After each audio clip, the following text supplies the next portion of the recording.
Okay, we're going to call the East Lansing City Charter Review Committee to order from Thursday, June 12th, 2025. Grace, if you would call the roll. Diane Gutierrez, Present. Pam Wheel, Here. Jonathan Foreman, Here. Jeffrey Hank, Veronica Wilkerson Johnson, Present. Ruben Martinez, Here. Jill Rhodey, Here. Dale Krudoff, Lynn Richardson. Hey, thank you, Grayson. Grace has asked me to remind you to keep your mic on all the time. So you have to be careful about any side conversations because they'll pick those up too. We'll move on to 1.2, approval of the agenda. I'd like to move approval of the agenda, but I'd like to amend the agenda to be 3.4 to be chapter 18, since we got some information, and then just move 3.4 to 3.5. So with that, is there a second? 3.4 is gonna be. Chapter 18. And seconded by Dr. Wilkerson Johnson. Anything else that anyone would like to add to the agenda? Hearing none, I'll call for the vote. All those in favor say aye. Aye. Aye. All those opposed, same sign. And now we have approval of the minutes from May 29th, 2025. I'll let someone who is here move those. Moved by Pam Weil, supported by Second. Dr. Ruben Martinez. Any corrections or changes to that? Yeah, page 4. Does, potentially where marijuana tax money go. I did not suggest it should go to treatment. Sent an email about that today as well. How would you like it to read? I think what I thought I said was my preference. Was the council retain flexibility to use the sponsor if they'd like to. But those were discussed, we could just change it. So they're not figured in Well, I need suggestion of how we want this to read. So it would start off with Hank addressed the possibility of including the provision that the money the city receives from the licensing of this establishment is determined by city council. And others suggested, does that sound all right? Others, and then we use others suggested to specific causes within the city, such as drug courts and rehab centers. Does that sound all right? All right, so with that, did you move the minutes or did you just make corrections? You moved it, Pam moved it, Dr. Martinez seconded. Are you okay with that friendly amendment? Yes. Both of you, okay. So anything else? Okay, all those in favor say aye. Aye. All those opposed, same sign. The minutes are approved unanimously. Next we go to communications, written communications. We had our packet that was online for the written communications from different people, and we'll be discussing some of those tonight. Then we move on to communications from the audience. Is there anyone here that wishes to speak? Seeing no one come forward, we'll go on to communications from committee members. I just want to say, first of all, thanks to Jeff Hanks for chairing the meeting when I wasn't here. I saw you enjoyed yourself. He appreciated his heart. And I just want to mention that our city attorney and our city manager are upstairs at another meeting for it now, and they'll be coming down and joining us shortly. So anything else anyone wants to talk about? Just briefly, I wasn't here last time either, but I appreciate I was able to watch back the discussion, particularly about chapter 20 and the savings clause. I appreciate it. I think that my intentions behind it were reflected well by the conversation here. And so I'm glad that that passed and that'd be a good change moving forward if it's adopted. Okay. Anyone else? All right, we'll move on to our old business and get down to it. We're kind of at the end here of really getting our last ones here before we review everything we've done. So let's start talking about chapter 17. This is the chapter that is definitely refers to the library. Kevin has sent one suggested change in 17.4. The rest of that was reviewed. 17 was reviewed by the Library Board of Trustees, and they suggested this one change in 17.4. And I think that's what Grace put here then. And it really encompasses some of what we have, what we had in there that is deleted, but it also enumerates some of his responsibilities as being the library director. So that's the only change. And does anyone want to start and talk about anything in here? Lynn? I would like to propose again with respect to 7.4, excuse me, that we consider including a geographical area like we did for the city manager. And I think that this comes back to some of the concerns maybe that we talked about with regard to the mission statement as of the library overall, and really wanting to identify the fact that we want the library to address all members of this community and to provide a free and open accessibility to books and other materials. And my concern is that I at least have been aware this past year of some attempts to control what is in a library in other communities. And again, if we have a library person now, or our library director now doesn't live within this community. And I'm concerned that there may be, if we continue on this path, not directed towards Mr. King at all, but with respect to future hires. So we may find ourselves in an uncomfortable position where a library director may be hired outside of our geographical area and not adequately present the concerns of people who live in this community. So, do you have a suggestion for the language there that you would like? to I don't, I would just go back to the language that we incorporated when we were talking about the city manager needing to live within no farther than 25 miles from the city borders. And again, I think that provides us with a good geographical area within which a person can either reside at the time they're hired or find a place to live. But again, make sure that we include somebody who's going to be a little bit more attuned to this community and its needs. Any comments on that? I'm a little concerned that it's overstepping the trustees' power. Because we're articulating that really their choice, 100% their choice who they hire. Is there any other stipulations on the parameters of the director?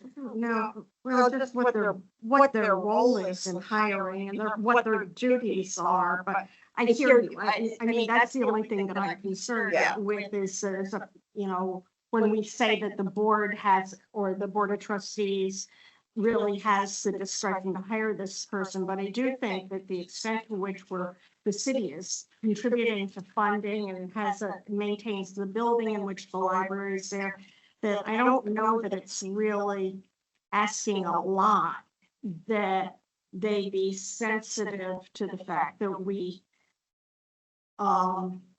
that the community needs to be reflected in the director. I mean, my hope is that will happen anyhow.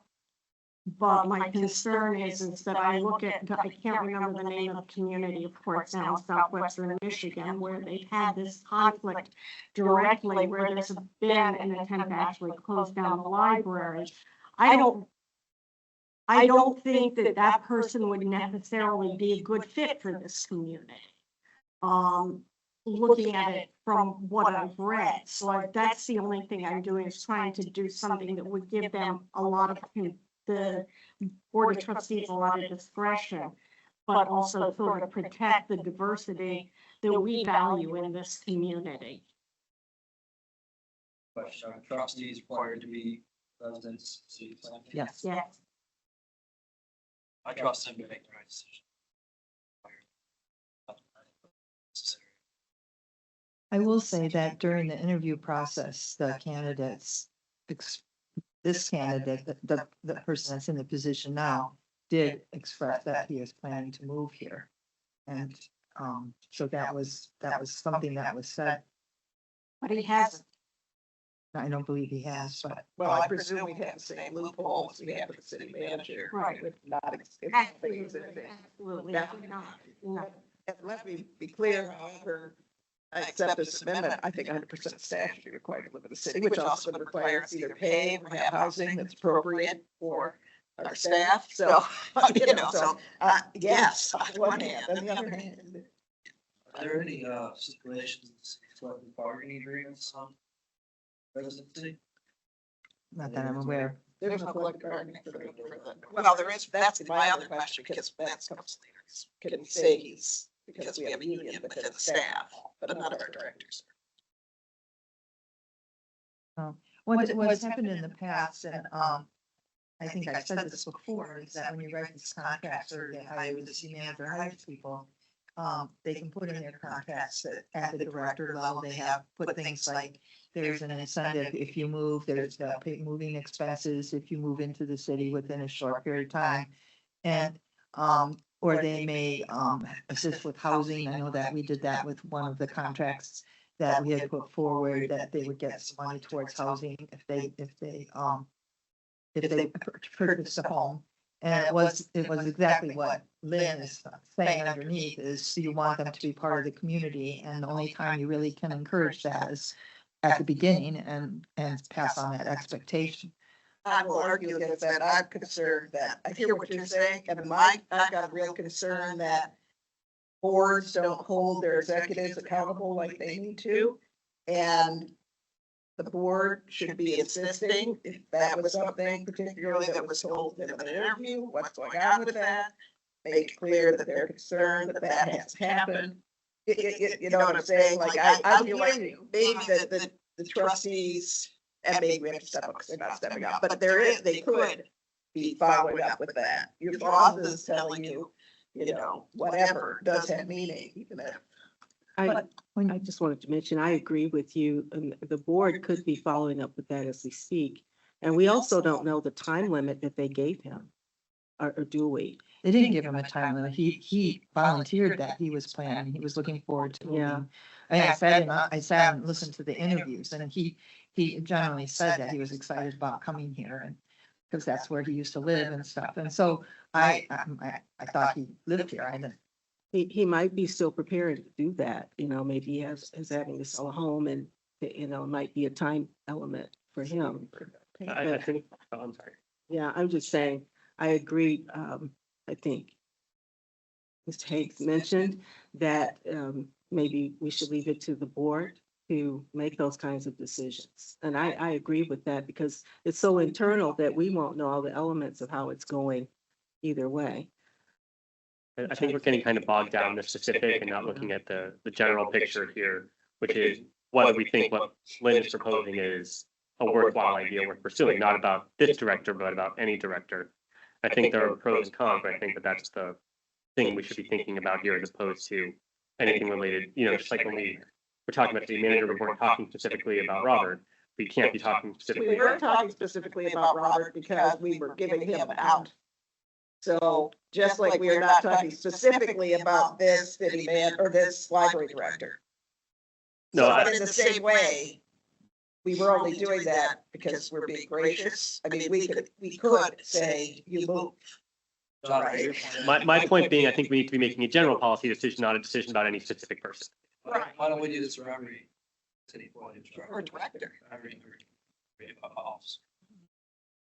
I don't know that any other officers or any of the director positions are, the police chief, the fire chief aren't talked about in the charter as far as I can remember, but I think the library director is the only other one besides the city manager who is. City clerk, city attorney, treasurer. I guess that's my point. If we were looking at all the directors, there's a lot of them I would put for a library director on whether or not we require a living. I mean, that would be on the lower half, in my opinion. So I just don't think it's valid at all. I mean, if you're not gonna make everybody on one, it's one to do it. Um, well, I'll just give you some historical perspective.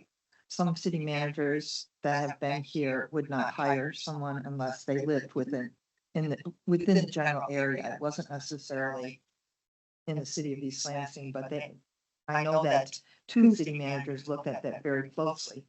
About, because they wanted them to be infiltrated into the community to understand the community. So it really is a city manager kind of driven edict for hiring their directors.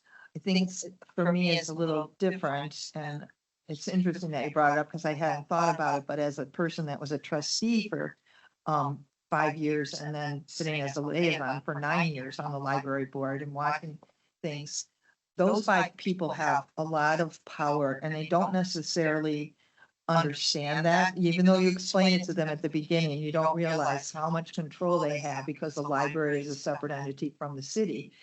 And so anything that you can give them to help them support how you want this library to be run is helpful for them because that group usually stays on, most of the people stay on for 10 years, but it's a huge learning curve and until something with the library director draws their attention to consider something, they don't really have to take a whole lot of action towards library except when they renew the contract, and they always have a template of a contract that came before them. And I personally, I like that we did the 25 years, 25 miles. And I have the language, so let me read the language and see, and then if there's a motion, then we can discuss it further if you want, and just take a vote how we want to go forward, but the language that we added was city manager hired after the effective date of this charter amendment shall reside within 25 miles of the nearest boundary of the city consistent with Public Act 212 of 1999 within 1 year. So that was our language that we added, and I think that's what Lynn was referring to. Where do you want to go with this? I would move to add similar language as it relates to the library director as a second paragraph to the amended 17.4. Is there a second? Support? Okay, any discussion on this? So 7.1, just 1 minute ago, does list chief of police, fire chief, city engineer, human resource manager, chief financial officer, treasurer, city clerk, many other administrative officers, so. That's relevant. Why would we make library director after somebody residency? What if it's great library director? I want to bill. I just think we get to do, Yeah, or too maybe, into the nitpicking what some people's discretion. or should the change be that they all have a residency requirement for the 25 miles of the city, and we have a library director to pass. I'm just, I've got 3%, general.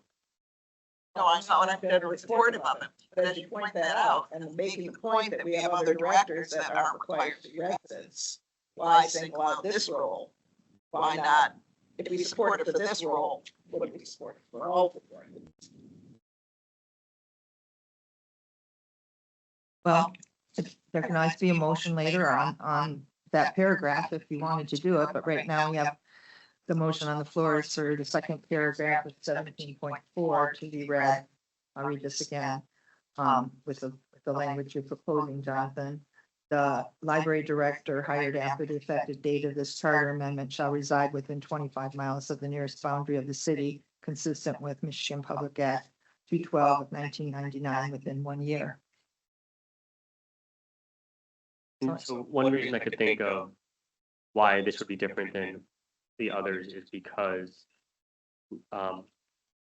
the board of trustees is a separate hiring body than the person who hires the rest of the directors. So it's whether that's the city manager or whether that's council directly, the other directors are being hired by either council directly or by someone who reports directly to council, which is different than the board of trustees. So I think that's a meaningful difference as to why we might look at this a different way. I'm not sure if that means Could you describe the difference? the city manager has to answer directly. So if city council gives a directive to the city manager, I want the chief of police, I want the fire chief, I want whoever the finance director to be someone who lives within 25 miles of the city manager is going to follow through with that directive because he reports directly to city council. But the directive is not where's that directive articulated in terms of guidance for the city manager? No, I'm saying that I'm saying that's what city council, We trust city manager without articulated residency requirement. To have at his discretion residency requirements for his hires. yes. So yet we do not trust the library trustees with the same discrepancy about the residency of their hires because that will not be overseen by the council. That's, But his hires will be overseen by the council, and if they are outside of the city, will become an issue. no, I'm saying, I'm just articulating what a difference is. I'm not sure where I stand on this right now, but I'm articulating that a difference between what Jeff has described and is the. Volunteers versus hires. Right, is that if city council tells Robert, I want the police chief to be someone, we want the police chief to be someone who lives within 25 miles of the city. We want the fire chief, we want the finance director, all that to be, and if I could just finish, to be someone who lives within 25 miles of the city, then the city manager is going to follow through with that directive because otherwise he's going to be in direct defiance of city council, and that's not a position the city manager wants. Why are we doing charter? We're just waiting for council to direct. I'm just offering a difference between the way that this hiring works and the way other hiring works. Doesn't the council approve the trustees to the library board? Yes. Right, so ultimately the trustees of the library board are also.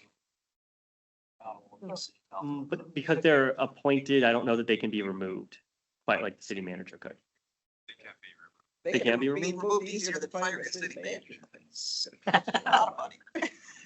But there's rules about how they can be removed. It wasn't, I think it's a specific standard somewhere. I know the attendance is one of that. Any other discussion on this proposed amendment to 17.4 paragraph 2? I would just offer, I think that we're confusing, as I think you, Diane, said earlier, that we can come back and talk about 7.1, and I think there's pros and cons about talking about the geographical area. But I think my concern with the library board is the library board really acts pretty independently of city council. And I think that if we have something that can, pardon the expression, but hold their feet to the fire about making sure that they hire somebody who is going to move, then if somebody doesn't comply with that, they have a backstop. And they can say, we have a city charter provision that requires you to live here.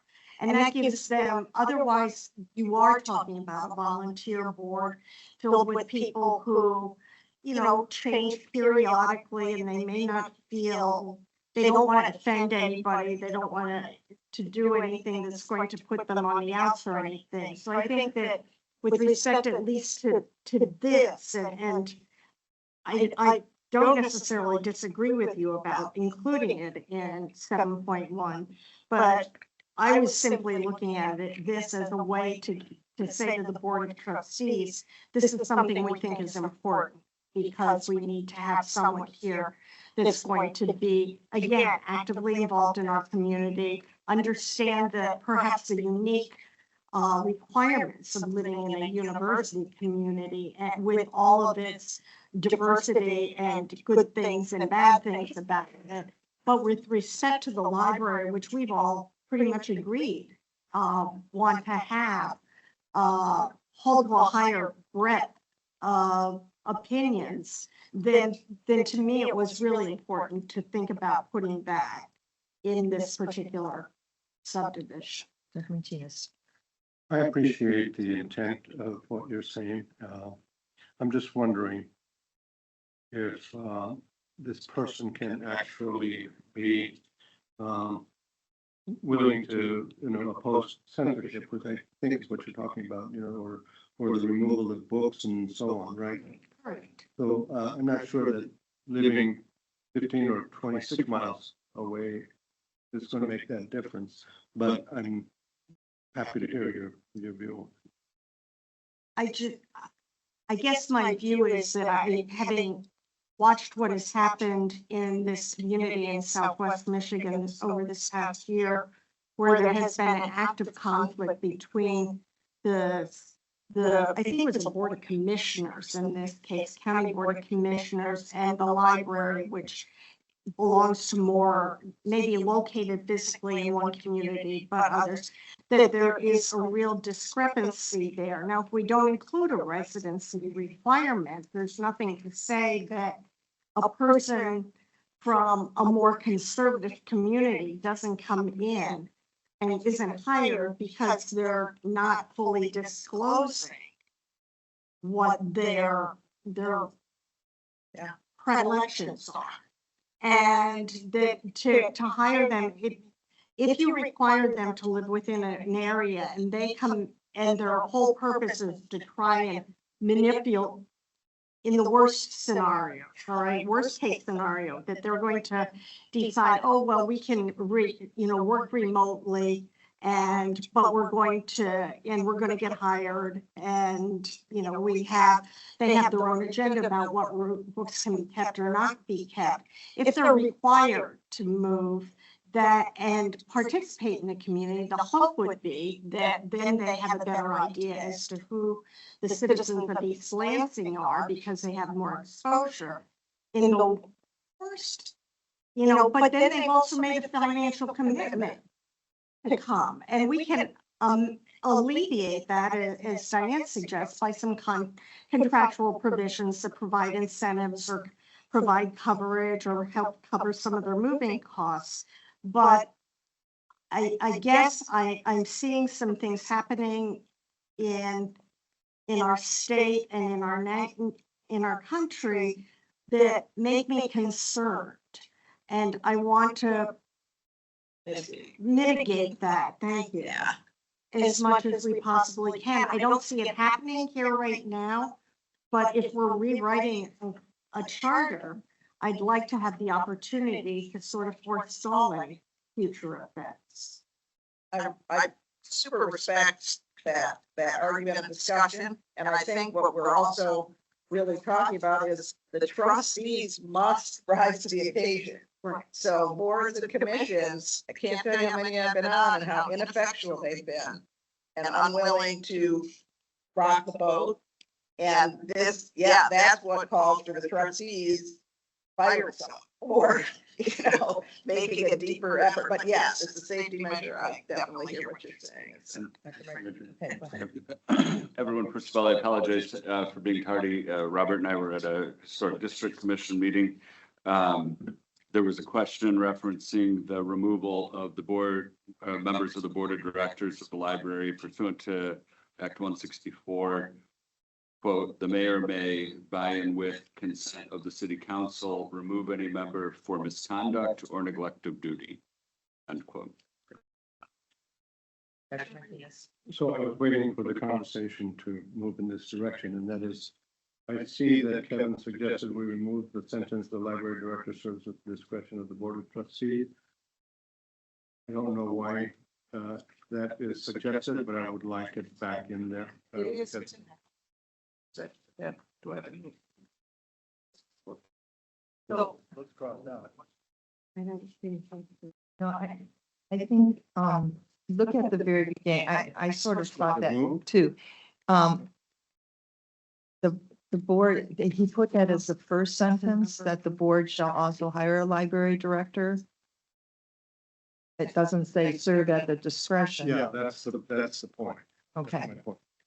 Because as the conversation, as the discussion is evolving, it turns to really the trustees are responsible for, if we have a library director who somehow supports book banning, it's up to the trustees to do something. okay, so right now we have the motion on the floor to add that language in 17.4 second paragraph, Jill. And then we can do that amendment. When I was the treasurer for the city of Lansing, I realized how helpful it was that I lived in the city. When I was finance director of Hingham County, I wouldn't even have considered living on it. But I'm voting no on this. I just don't think it's helpful, and I'm not, like I said, there's other department heads I put on a list long before I would put the library. If people get that microphone a little bit closer to your phone. Did you hear me? It's hard to hear. Did you hear me?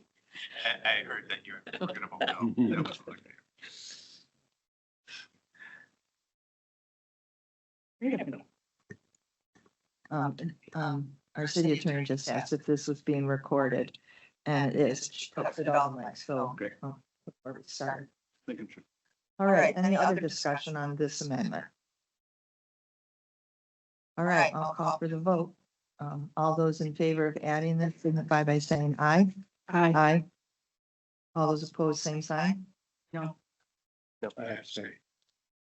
Okay, so we have, Might need a roll call vote. let's do a roll call vote, Grace.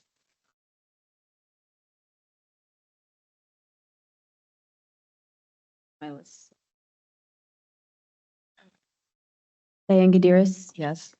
Pam Wheel, No. Jonathan Foreman, No. Jeffrey Hank, No. Veronica Wilkerson Johnson, No. Ruben Martinez, I have to say. Jill Rody, No. Gail Kurta, or, sorry, for the voting. Okay, so it's 4-1 with one abstention. I have 1, 2, 3, 4. Yeah, 4-1. Okay, so that motion fails. So now we'll move on to what Dr. Martinez wanted to propose.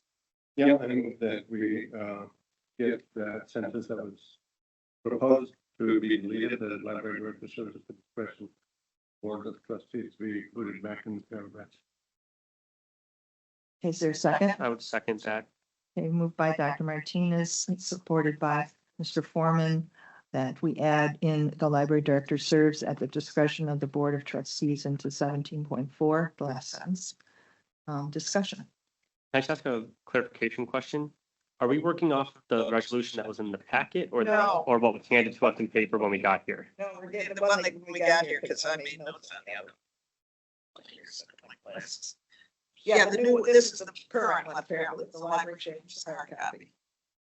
Mhm. The one that was on, the one that we had, Diane, is the one that we're working off of, Yeah. which makes Dr. Martinez is, The one in the packet, yes.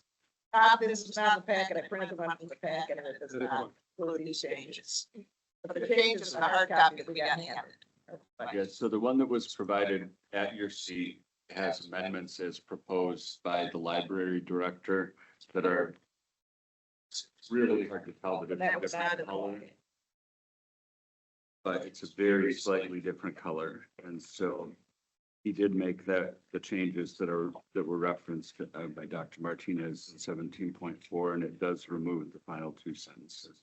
So the copy we're working off of is one with the line on it, the other one, which shows the edit that, I think an easier way to adopt what Dr. Martinez wants to do is for us to just adopt the resolution from the packet as opposed to the resolution that was put in front of us today, because that's the exact thing I think that, But there's an expansion of the. is there other changes that I'm not catching? Yeah, there's an expansion of the library director duties, I think. but that was. Yeah. that was what was in it. Yeah, so for purposes of the motion, we should work off of what's in the Okay. packet. No, I want to make sure. We should work off what's in the packet, and you can add The these old one's in the proposed packet. changes. The old one's the packet. Correct. So So if you want these changes, Okay. then you would make a motion to add what's in it. Okay. Yes. Mr. Goodman. So I thought the request of this committee was to get feedback on the proposed changes from the library board of trustees, not so much from the director. I don't know if the changes the director is making were considered by the library board of trustees or outside of that discussion. So let me ask a question. Because if we're doing that, I got changes.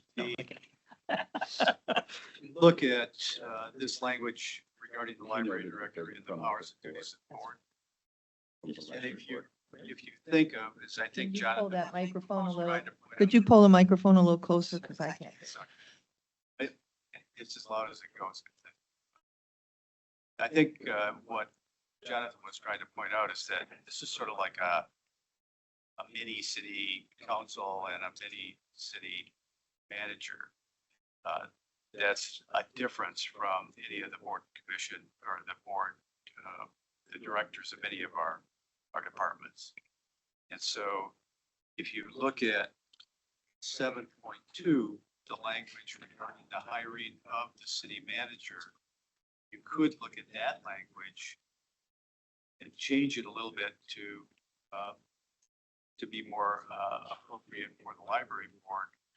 But what it says is, it could say, library director shall be responsible to the board of directors of The library, the city manager or the library director selected on the basis of executive and administrative qualifications without regard to partisan political. All of these type of requirements could apply to the library director and be included in here. And that would, I think, enhance the position.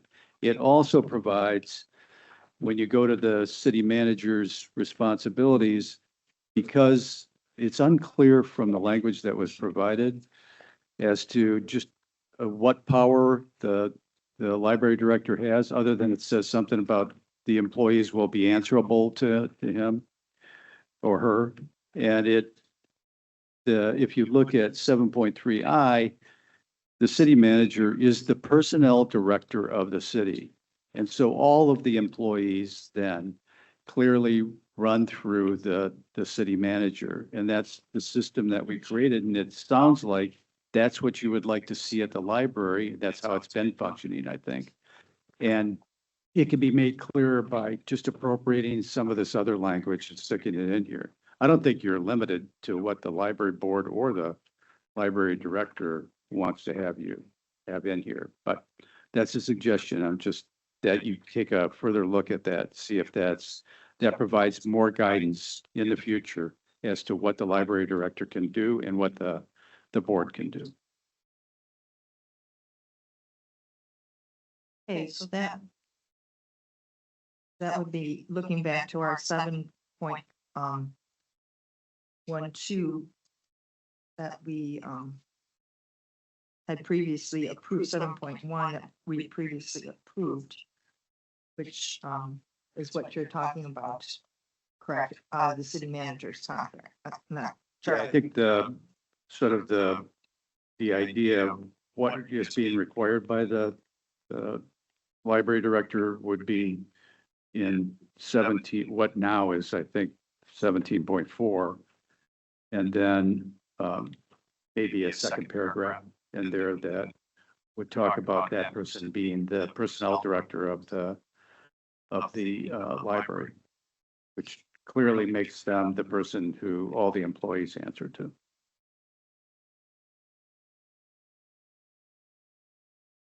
So I guess, looking around if anyone else has the thing. Joe, go ahead. What's the benefit of listing all of his duties here? I just don't understand that. Weren't in here before. So this whole new section where everything that they do, the person does, we don't have that anywhere else. These are all the job duties of so-and-so.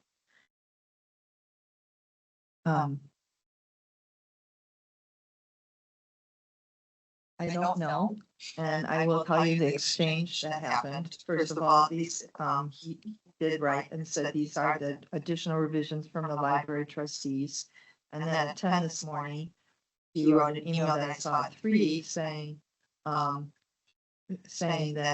do you need, he said, would you like me to attend the meeting to answer any questions? And I read that at 3 and I wrote back to him, around actually at 4:30, and I wrote back to him and said, I told him what time the meeting was, and I said, yes, it's helpful for us to have it, you are the first item under old business. If there are any questions, it would be helpful for you to be there. So I didn't hear that he wasn't coming and I didn't hear that he was coming. So that's just what happened today. Go ahead, Dr. I Martinez. just want to be clear about the motion that I made, and that is that I was not questioning the language that is being discussed now about the duties and so forth. I was simply wanting to, I mean, that's fine with me.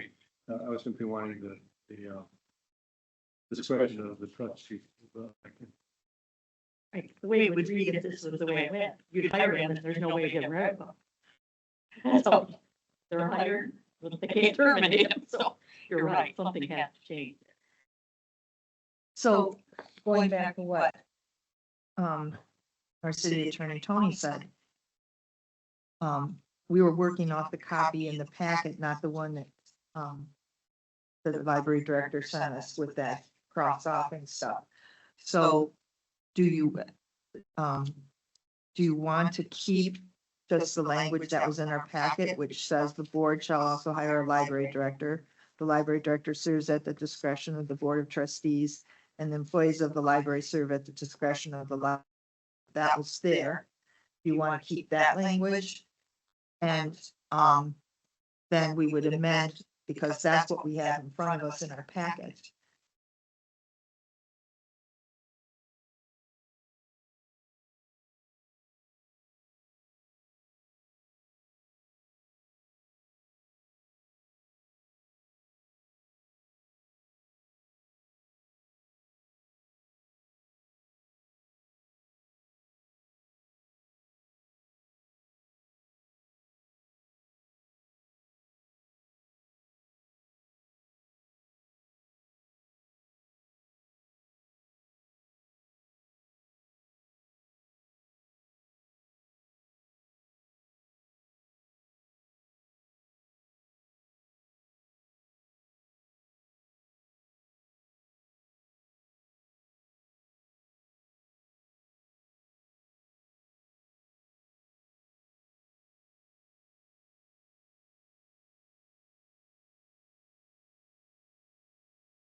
Their discretion.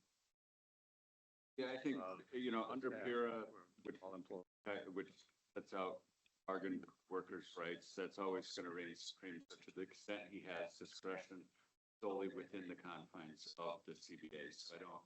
We don't have From to a take legal away that. consideration, I don't see any. And it would wholly maintain the collective bargaining rights of the. I would make a motion. I don't know if I can amend, if I can. Amend one. Otherwise, then we vote on the motion and we start a new one. So I would like to add to the end of that last sentence, just to the extent permissible with any collective bargaining agreement. I think it would be helpful to anybody reading it, that it would be nice to recognize that there is a CBA sitting out there that they need to be aware of, instead of just, depending on the whim of the director. And I mean, and I understand, and I guess my motion's out there, I don't know if it's protected, and this, because it would be more for discussion, but. That would say add to the extent permissible under any collective bargaining agreement. Perfect. So this is a motion to amend the motion on the floor. Is all of this with a hold meeting? Second it? So that can be done as a friendly amendment, then if you made that motion, second it on. Okay, so that can be done as a friendly amendment, so they're combined in the underline. I am concerned that we had a lot of discussion. Wait, just a minute. So Mr. Hank had made the original motion and Dr. Martinez had supported it. So are you both accepting the front? Three of you, I just had to pick one of you. Yeah, seconded fair. it. So that was Dr. Martinez. I am. Okay, so then we're off. Six. Okay, go So ahead. we did discuss the hold versus schedule, and the concern was that if they can't hold a meeting because they don't have a quorum, that there could be incidents, events that are gonna stop them from holding the meetings. Holding a meeting every month, like there may be something, anyway, I thought that was a discussion, yeah, and why we went for schedule, not hold. Didn't we say that you can hold a meeting, you just don't have the voting? That's fine. Which is unfortunate, but. And as it relates to, if we're on discussion of the, as it relates to adding the consistent with the CBA, I mean, I understand that. I don't want to put us in a position where we have a charter that conflicts with a collective bargaining agreement. Because even though the lawyers in the room know what the answer is, I don't think we want to be setting up a court battle where we're gonna have to get the city involved in litigation about what the power of the library director is. So I think just having that clear in the city charter is worthwhile. Okay, so any more discussion on the proposal for this? I will just say, we asked for them to look at this, and that was the only thing they looked at it, and it sounds like this committee is more comfortable with the language that we talked about because of the discussion we had. And, they can always come when this is before city council, and city council has a word, so, I think that's our prerogative as a charter committee to say what we feel is the, right thing we want to put, what we have agreed to put forward to city council, so, any other discussion on this or additions? Okay, ready to vote? All those in favor say aye. Aye. All those opposed, same sign. Okay, unanimously approved to use the one that was in the packet as amended with the Board of Trustees shall hold and to the extent permissible under this collective bargain, any collective bargaining act. Agreement, sorry. Okay, so we have 17 done. Okay. Madam Chair, Yes, if I may, please. Yes. Somehow I missed the opportunity to say this under communications from committee members, Mhm. but I did provide an item to the committee via email that had to do with thoughtful questions I had received from the community. And I didn't know if that was something we discussed maybe when we start to work on the preamble, or if that's something we want to discuss or get into the agenda earlier. If, you did send that out and, do you want to do it? Do you want to have the discussion of the things that are not pertaining to the preamble, or do you want to do it under the preamble? Because I plan to have that under the preamble, but. if That you would think- be fine. Under the Okay. preamble, just wanted to make sure it was coming. Yeah, it's coming. Thank you. So Dr. Johnson, as we review the managerial positions, keep that page open because I think that paragraph is relevant to the first and second. Absolutely. Okay, so then we move on to the next item on our agenda, which is the continued discussion on the transparency and public records access. We still have that as chapter 8. So, I would just make a note that in the packet, the heading says, replace section 6.5 of the charter, adding chapter 18 of East Lansing. I think we're talking about trees. So it's in the heading right up here. And it's just said 18 put in there instead of 8. And that was what came through on the packet. So, how are people, I know you discussed it at the last meeting, and, Mr. Hank, I guess you also have something you want to say about this too. Well, sure. First, couple things. First, I know Tony had mentioned there would be some attempt that 6.5 wouldn't be repealed unless chapter 8 was enacted. Is that what this? Yeah, Try to replace that here? yeah, so that's why, and there was a lot of conversation. I had a lot of notes, so, like, if this is inaccurate, that's not completely shocking. Don't be afraid. It's not any recommendation over anything you thought that you said. But as it relates to 6.5, yeah, we talked about the idea that if they were independent resolutions, you theoretically have the chance for the voters to repeal section 6.5 and not include the new chapter 8. And then you have no ability, no access to records statement at all left in the charter. So this tie bars the two of them. So my other three I emailed around to everyone today, but I went back and watched our video from, I think it was 2 meetings ago, 3 meetings ago now, but I think we had in two different places, 8.2 and 8.3, there was consensus to change the word may to shall. Which would be,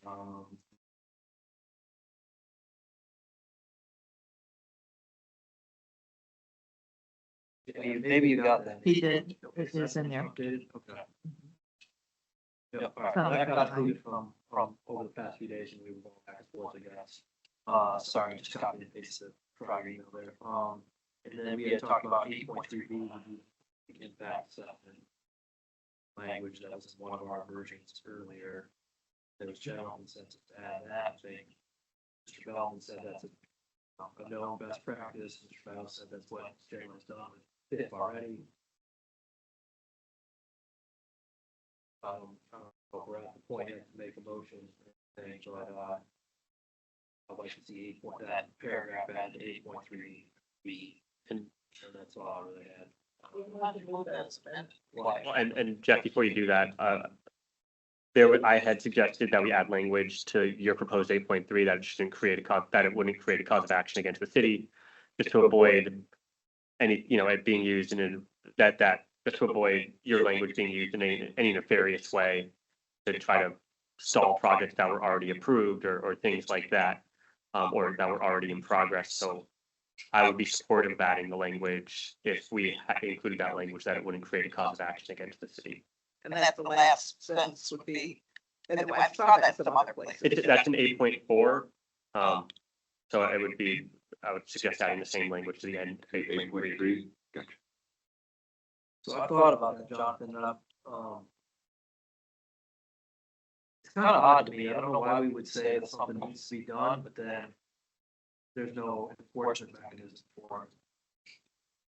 Because it should be before approval is done, this should happen, and not someone, that's the whole point, is to have a check. So you eliminate the check, and I know this is the proposed 8.4, but I don't think we have anything else like that in the entire charter. I don't know of any other charters that say that he's supposed to do something, or a person's supposed to do something, but if they don't do something, it's okay. Yeah, that seems pretty self-defeating to me, so I understand like your intent, you don't want something to happen in the city. I mean, someone could challenge the city over anything they do when they fail to follow the charter. I don't know why that wouldn't be the case, because there's sort of pretty equitable principle where there's wrong, there's a remedy. So I want to see it have some teeth. But I don't really support that language that you put in there. I don't think it's necessary. I guess I'm not too concerned about it. It's just a process that you should follow, and why they wouldn't follow it, if they don't, then that's the problem. So I would be concerned that somebody who might be opposed to a specific development or opposed perhaps to any development in the city would be able to use I don't want to frame it as a technicality, but if say that the report comes 28 days early instead of 30 days early or something like that, and then we're far along in the progress of the project, or it's already been approved by council, et cetera, and then all of a sudden a lawsuit is filed and the development has to be halted, or because a court has to determine whether or not the project can proceed because the charter itself wasn't followed to a T. There is, I understand what you're saying about when there's a wrong, there's a remedy. But I think in certain circumstances, having something articulated as being necessary is enough of a purpose in itself. We've talked about that at past times as well, but for this, I would be concerned about adding language to the charter that could be used nefariously by people who are opposed to the actions of or the decisions of council, and using using this language in a way that it wasn't intended. This language is intended to ensure that there's transparency. I wouldn't want this language to also be used in a way to be purely anti-development. And so I think that that's something that's worth considering. purely anti-development, whereas Because if this, lawsuits? yes, because if this, in my view, if this is adopted and the and the requirement isn't followed to a T, then it could be subject, then it could be a cause, it could create a reason to bring a lawsuit. There's a lot of reasons to bring a lawsuit. So And I'd look, if I wanna bring nuisance lawsuits to interrupt an action, I don't need the microfine, these sorts of things. I got the right to bring whatever notion I had to court, so I don't know. no, you need a cause of action to bring something to court. Yeah, That's a basic principle, is that you need a cause of action to bring something to court. And I don't want to see this committee adopting something that would create something that could be used against progress in the city moving forward. Could every church. Okay, so you mentioned the 28 days. I imagine, one, the city should just do it 30 days. That's what it says. If they don't do it 30 days, then just approve this at the next meeting. I think, someone correct me if I'm wrong, it's a matter of development or Tony, but, if the city did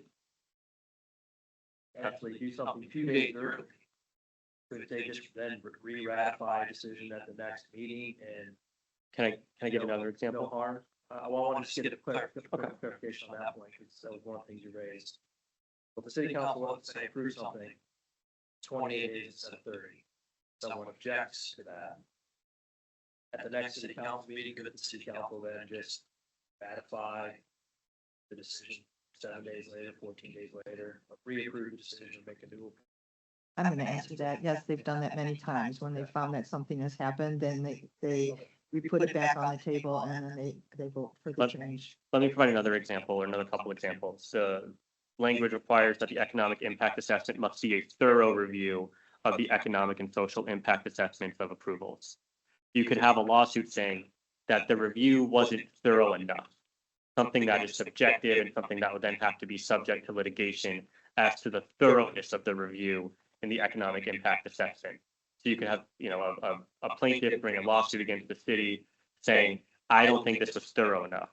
The last sentence says, these assessments are meant to assess all potential positive and negative effects of the use of the taxpayer resources. You could have a plaintiff come forth and say, I don't think you considered this negative effect of the use of taxpayer resources, and therefore the review was invalid, and therefore the report that was made is not sufficient under the charter, and I'm suing to stop the development as a whole. I think we need to be careful in adopting language, so that then could be used against the city and bog the city down in litigation, as well as preventing development within the city, which there may be different views, but I think the city, if it were me, I want the city to be pro-development. So I want to prevent us from adopting something that might prevent the city from being pro-development moving forward. It is a question for Robert, or anybody, but Robert, I thought you said that you were familiar with economic impact assessments. When you go to conference or read stuff from MML or whoever, that this is the best practice that municipalities could do when analyzing a project. You were telling me you have any concern with the use of the word thorough. That's subjective, where, someone says you didn't do a thorough enough job on something, is that likely to pull up in court as long as some sort of good faith effort's been done? I mean, I think this is largely policy conversation, but I absolutely have the concerns that Jonathan is referencing. Because the intent of these would be, even if it's to hold it up for 6 months while we try to supplement a report, republish it, approve it. I can imagine at times when you have a change in council, for example, in city council, and the close vote, and now they see, it opening, and all of a sudden, it gets challenged, it needs to be supplemented, the votes aren't there, projects begin, things of that nature. I mean, I always said that that's been the city attorney. But are you saying that there's no legal way to stop development? Like there's no, like these don't come down at all. And so are we saying there's no way to take the city to court to stop development that someone thinks is illegal for whatever reasons or. I'm just, Pam, I'm just thinking that what Jeff, correct me if I'm wrong, Jeff has proposed this and saying that this is best practice to do this, and they want to have it very clear to it's taxpayers' money. They want to have it very clear that there's going to be an assessment. We put it in the charter that that's a standard that we are going to apply. And as far as how do we protect that standard to not be tied up in court with somebody else questioning some of the subjective wording in here, which is really just what you have to have. Sometimes you have to have subjective words in a thing. That doesn't stop development. That's just an assurance that they did their due diligence, and we as a community are asking that, or the charter committee is saying, we're telling the community we're gonna do this. And, you know, he gives an example of when he felt like it hadn't been out there, and then they did it, so. That's it. So I don't have a problem with word thorough. Again, I didn't craft that. That literally came from some good government group that said this sort of stuff. You're supposed to put in a chart. These sort of things. Dr. Martinez gave me a suggestion that perhaps the word comprehensive could be better. Also not totally opposed to changing it to saying something like the economic impact assessment must be a review of the economic and social impact. If the word thorough is, there's a concern that someone says something's not thorough enough, but I'm sort of with Pam on this a little bit, that it's like, oh, you can indict a ham sandwich thing. If somebody wants to throw an error on something, this is one of the 1,000 things they could bring up and try to do that, Jonathan, so I'm not really worried about it, but I guess what I'm trying to say to you is that if we change that word to comprehensive or removed it, would that assuage your concerns and make you reconsider striking the, have any sort of, no cause of action language in there? I think deleting the word thorough would make this better, but I still think at the end of the day, I don't want to add, I mean, and this might just be my policy preference, and I recognize that, but I don't want to add another arrow to the quiver of someone who wants to, of someone who might be seeking to, and certainly not having it in the city charter of someone who wants to prevent certain action from being done on a subjective ground as opposed to, or because they prefer it not to happen as opposed to because it's illegal for it to happen.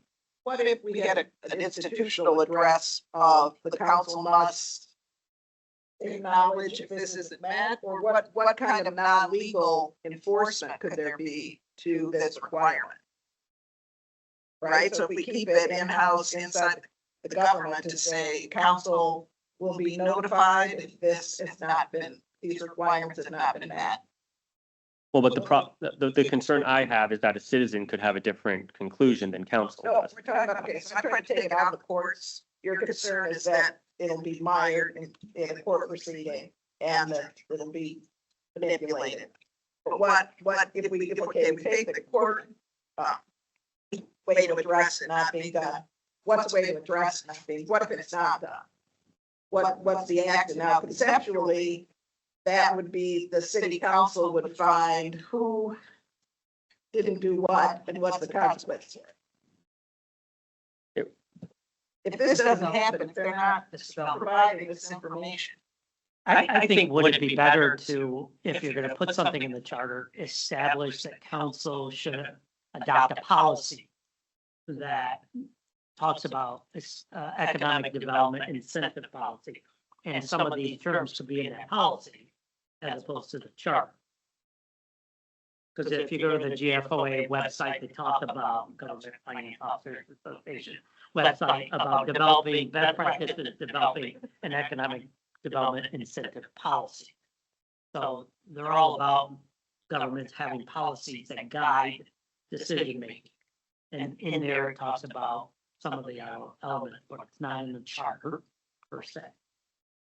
Well, part of the reason I want to put this in charter is one, transparency, two, everybody should know the city's in serious financial straits.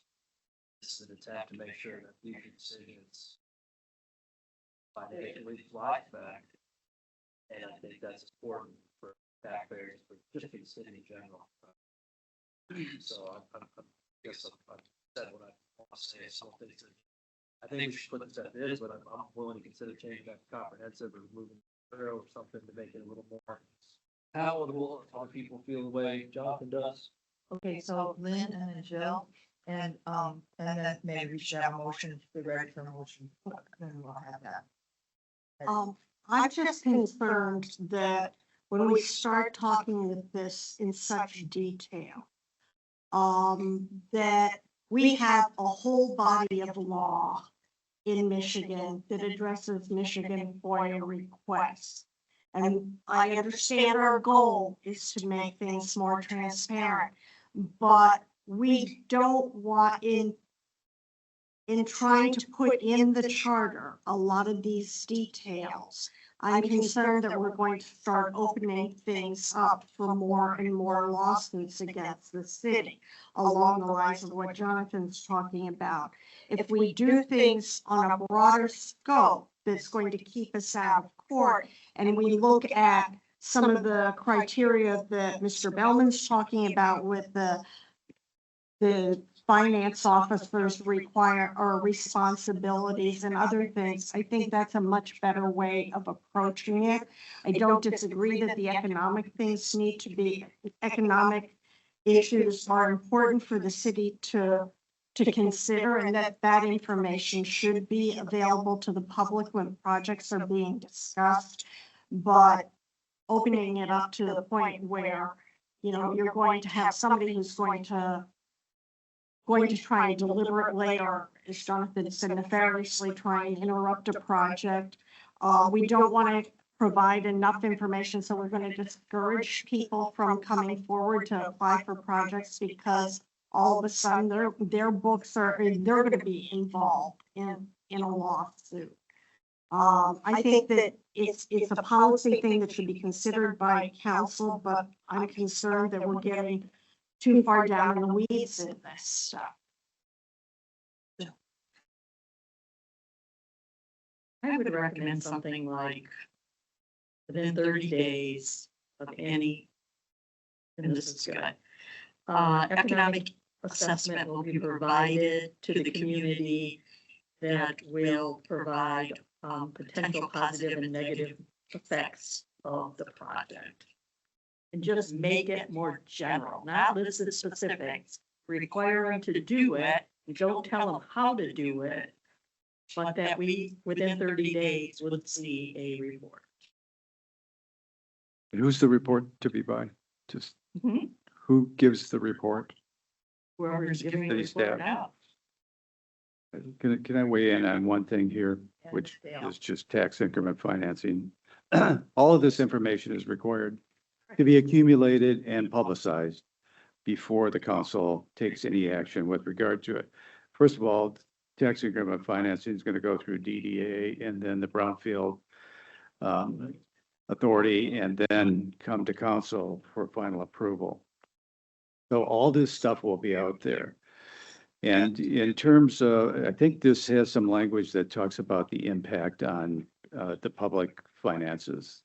I just want to make clear, everybody understands that the only money we use in tax increment financing is the developer's money. We don't use anybody else's money. No taxpayer in the city contributes any money towards it. And the council's adopted policy is that tax increment financing can only be used for environmental cleanup and public infrastructure. So, for instance, the garage under the senior housing downtown is owned by the city. We required the builder, the developer, to construct that for us. We're paying that bill by taking his money and handing it back to him until we paid off the debt. That's what tax increment financing is. But all that information about the number of jobs, all of that stuff is going to be public information that is always available to the public Yeah. already. Yeah, I agree with that. And then the other point I was gonna make, about this, in terms of like keeping it more general.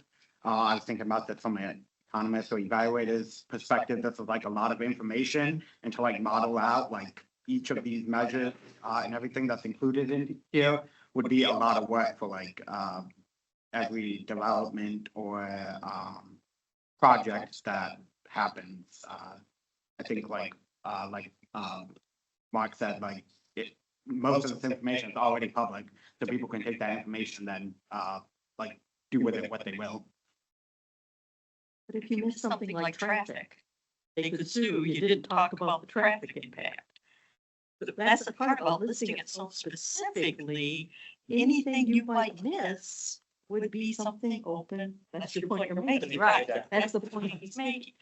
Because we're listing everything under the sun, if we miss anything, that would be open to criticism and lawsuits and everything else. I think I'm landing on this is that if we're going to keep it specific, I think we need to say that it doesn't create a cause of action. But if we don't want to say that, then we should keep it more general so as to avoid any of these issues. Okay, you have Dr. Martinez and then. Yeah. Well, kind of Councilmember Battle's point earlier, TIF is one part of it. I'll go back to the 530 Elba project. That was TIF. There was gonna be a discounted, lease of a lot of parking spots. As well as Can you pull your microphone down? city parking ramps. So there was a number of different economic incentives the city was using. The intent of this is that when something like that happens, that information is available for people to evaluate. So to some degree, I think you have to have some specifics. Jill just mentioned traffic. Some of the zoning ordinances talk about when traffic impacts, studies are required or not. Some of this stuff is already required. I don't think this is too specific, and I guess if someone thinks there's something in here, an impact, if someone comes along and says they're creating an affordable housing project and get an improved property value increase, well, city staff writes a memo on that. I mean, I understand the use of the word thorough could be interpreted to be too much, I guess, but, property value increases, the job create, those sort of things. If someone coming along claiming that, then that should be analyzed. I don't see that as too specific. So I've heard a couple of people say things are too specific. What exactly is too specific if you're gonna give away, millions of dollars potentially of discounts or taxpayer revenue, whatever it is? What's too specific in this language that you wouldn't want to know? Because these are sort of big picture things that hit the city budget, that create jobs. And there's increased tax revenue for the city. And these are all things, typically, this is what city staff already does. To Dale's point, this is usually a memo of some kind. But not always, it's not always that kind of thing. That's again, the intent was just to have information collated, put together for everybody in some reasonable amount of time, 30 days, so that people can understand general total impact of any of this sort of thing.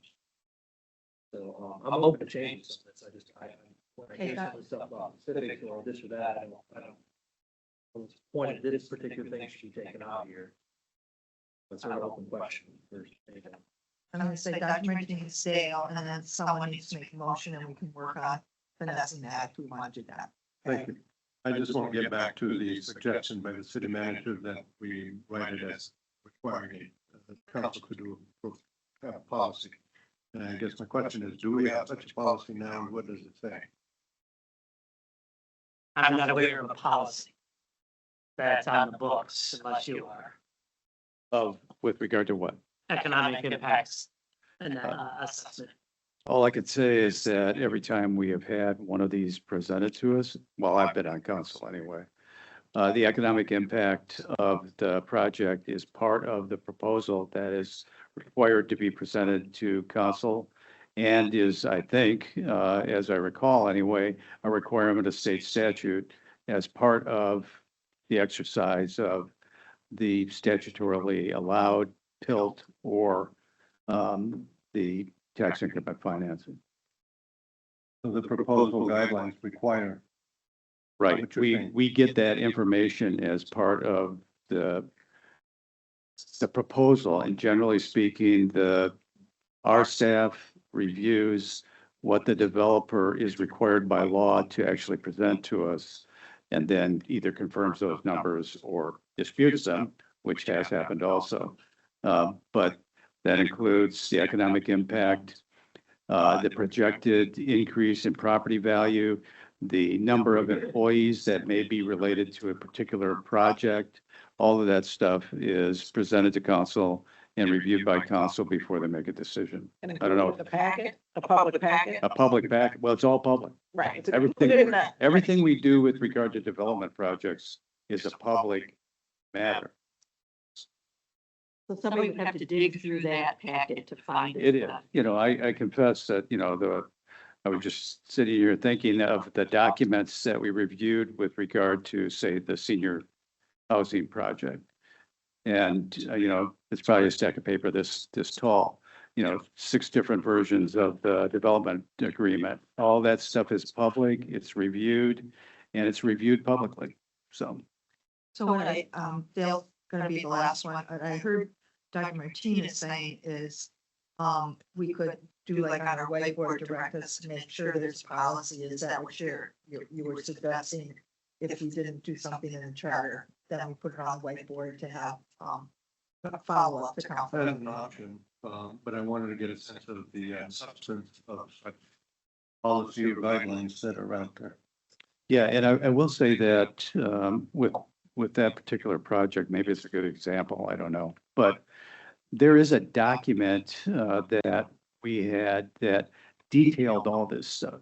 So you didn't have to dig through the entire pile to get to that document. It's sort of a summary of all this information was provided at that time as well by staff. Thank you. Dale? And then, yeah, Councilmember Meadows' point addressed my major concern with this, which like, according to this language, the burden of like this impact assessment is on the city when I believe it should be on the person like making the proposal or whatever company's coming forward with that. So I just pulled up what's called fiscal impact analysis for the 530 Albert project. It's a 2-page memorandum. Yeah, could you pull your microphone? Someone can. Sure. It's a 2-page memorandum available to the public, but wasn't timely. And it just analyzed parking revenue, property tax revenue, and income tax revenue, and then a conclusion about whether it was a net loss or not to the city financially. That's what this is generally supposed to be. It's not something super extensive, and this should be the city staff doing this. This is what they already do, as people have said, just to make sure that it actually happens. And if you just have a policy, it doesn't necessarily happen. So, I could share this with everybody. It's a public document, but if that would help people understand, and this was a pilot project, but it also had to do with parking garage revenue. But this is typical. This is what I would expect on every project. It doesn't have to be some report takes forever, super owners, people are gonna sue over it, just put out some reports to the public, analyzing the economic impact on the city. Okay, so someone want to make a motion? And since we're on this transparency, the whole chapter thing, do we want to, first make a motion to accept what's printed here and then just if anyone's going to make an amendment, so we have something on the table. If we agree with everything else that's in here, unless we want to take it apart. Joe? 8.3's header isn't correct if this new part is added.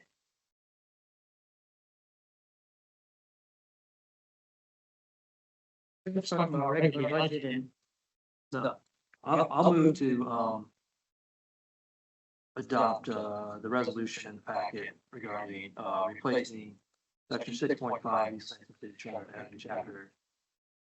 It says 18, I think it should be 8. Probably.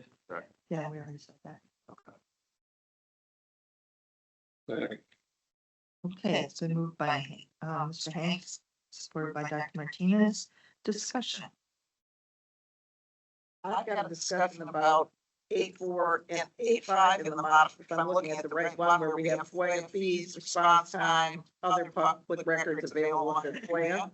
First off, I'd like to see Freedom of Information Act articulated. It is a title. 8.1. What? That's an 8.1.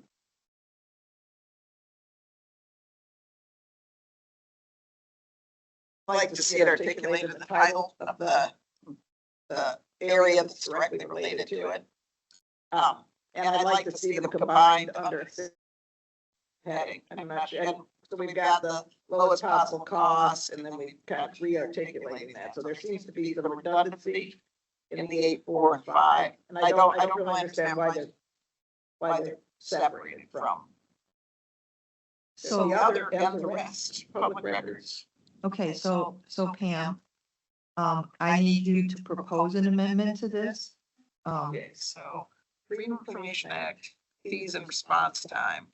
I think I propose other public records available under FOIA that heading not just be eliminated, and the rest is. So you would propose 8.4A, 8.5 would become 8.4B. At 8.4C. 8.4 would be A and 8.5 would be B and C. Okay. And it seems like we've got the lowest possible cost, and then we also have the articulation of the concern of punitive, which is, isn't that a little redundant? I don't know where you're at. So we got in the first, the FOIA fees and response time, as soon as possible, the lowest possible cost. And then we've got the cost charged for any public record should be reasonable and possible, and that would be considered punitive. Reasonable, possible, so is that, are we just saying the same thing? For reference, I think Yes. it's 8.4 and 8.5, what's now labeled B. Right, that's the last one. We're already saying we're doing it at the lowest possible cost. I'd eliminate B, but, and if we want to. Wait, you'd eliminate B or C? The last one where we talk about the cost, That's C. so we make the change. So your proposal, first, what's on the table is this resolution. Now you want to amend 8.4 to say 8.4A, 8.5, the first paragraph to be B, and then to eliminate the third paragraph, which is now labeled B. You'd like to eliminate that. Is that your motion? Yes. That's an amendment to the main motion. And is there a second? Second. Okay, discussion. Did you also want to include that the city council may provide guidance on instances where it should be waived or reduced? Sure, I think we could roll that up into the fees and response time, because that's a waiving of a fee. So then your friendly change to this would be, I'm doing this for Grace, especially too, as well as myself, is 8.4, it would be 8.4A with the last sentence that was on our thing, the city council may provide guidance for instances where costs should be waived or reduced as the last sentence of 8.4A. Or we could put it before this, it does not create costs or accidents. Shouldn't that be the last sentence? Okay, After at the lowest possible cost. That's, okay. Everybody has that. I And then think- B, and then the rest, the first sentence in C is totally gone and there's no C. Can we have Tony weigh in on this? I mean, really, it looks like, this language is what we already do. And it's based on the statutory permissions that we have. The city council already appoints the coordinator. By statute, we have the authority to do that. I'm not sure why we would put it in the charter when it's already a state statute that governs exactly what we have to do here. The process of requiring, and by the way, the coordinator is the city manager. I don't know why the city manager would have to run something by a knowledgeable city administrator to ensure the documents are responsive, because frankly, staff already has provided to him. They've already done that when they provide that to him, and then it's distributed. So I'm not clear on what we're accomplishing with any of these changes. So, Can I answer that, my understanding first, and then you can chime in? we've had so much discussion here on trying to have something in the charter that tells the average citizen who isn't familiar with the FOIA Act, sort of elaborating on what is in the FOIA Act, that, so that they understand what is the rights of that versus, you know it, but the average citizen doesn't know that they can get this, and we're trying, that's what the transparency idea of the charter chapter was behind. That's my understanding. Everybody nodding. Yes. Better have that. Okay, Jill. When we had the public talk, the three things that we heard was they believe certain charges were punitive, that somebody just gave them stuff that wasn't fully what they wanted, and that someone else, if they had looked at it, would have realized it was a problem. And that the timeliness was all over the place, and then we were giving waivers to everybody. That's what we tried to address here. Now, this all came from what the public asked for. So, I mean, I think the word punitive should be in here somewhere, because it was actually quoted to us. And I think to say, you know, if some clerk in some department gives something information, I think somebody else should look at it before the actual clerk's office sends it out. So that's why a knowledgeable city administrator, but those are the three things we heard when the public came in to talk. Okay, I get that. I'm just, but you already say up here, the city shall annually communicate availability and access to public records, which means that hopefully, I mean, maybe that's the right location to say with regard to how you ask for a FOIA, what you can expect, the limitations on the ability to extend the time, the limitation on the city councils or the city staff's punitive fees, you know, how those fees are calculated. It's not inexpensive. I mean, I think some people do think it should be. And I will say that I don't think there's anything wrong with us saying that the city council has the ability to waive fees or set them at a lower rate than the maximum that's permitted by state law. And perhaps we need to put a policy together to do that. But I don't know that it has to be in the charter. We already have that authority. That's my only point. But the idea that we do an annual message to our community on how you get public records and what you have a right to receive and what it might cost you, I think is a great idea. So, and I think that can be in a charter, and it's a good thing to have going forward, whether FOIA goes away or not. So. Okay, but we have a motion on the table. That's, and then I'm gonna, so there's, we can start more discussion, but I'll make sure everyone's clarified, was made by, I'm looking, I was it made by, So the original motion came from. sorry. And supported by Mr. Hank. So 8.4 would read FOIA fees and response timeliness. It reads as was in our packet up to necessary on the third line. In addition, after necessary, it would be added, the city council may provide guidance for instances where a cost should be waived or reduced. This does not create a cause of action against the city. That would be 8.4A. And 8.4B would read just exactly the way it is under 8.5, currently A. Correct. Okay, so more discussion on that. All right.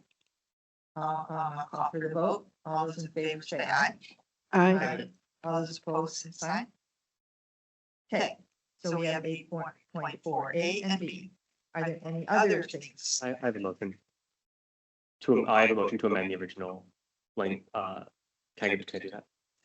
I have a motion to amend the original language, if I can do that. Yeah. Now that, yeah, so I would move to add Jeff's language regarding 8.3B that he sent earlier today with the addition, with an additional sentence at the end, reading this section shall not create a cause of action against the city. Okay, so does everybody know where that language is? Do you want to read it out loud? Because I'm not sure everybody had the email. Yeah, the language reads economic impact assessment, and please tell me to slow down. I tend to read fast. The city shall conduct a written economic impact assessment available to the public at least 30 days prior to the approval of any tax increment financing, payment in lieu of taxes, or other use of taxpayer funds, subsidies, or incentives, collectively defined as taxpayer resources for the benefit of a private or quasi-private person or development project that impacts the city's general finances.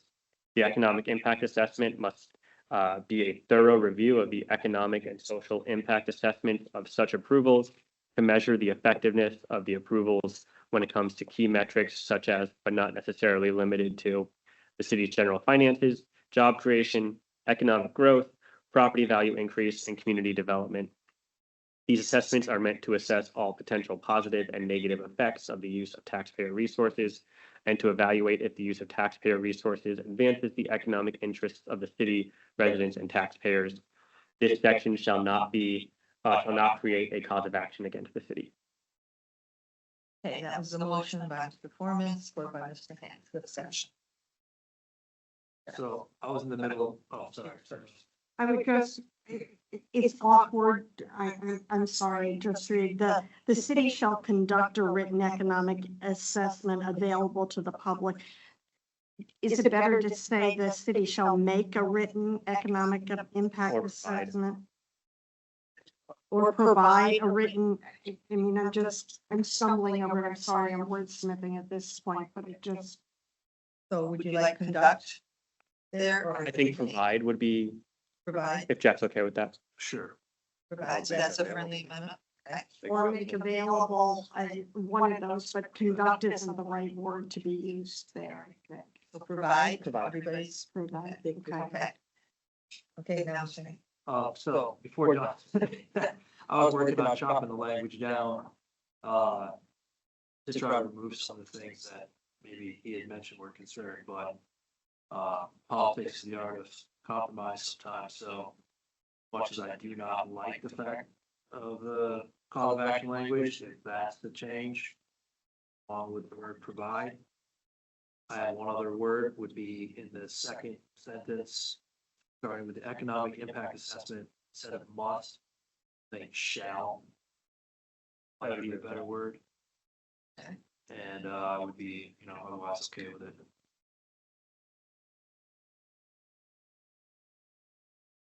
Okay, What paragraph? anything else? Nobody's talking, what paragraph?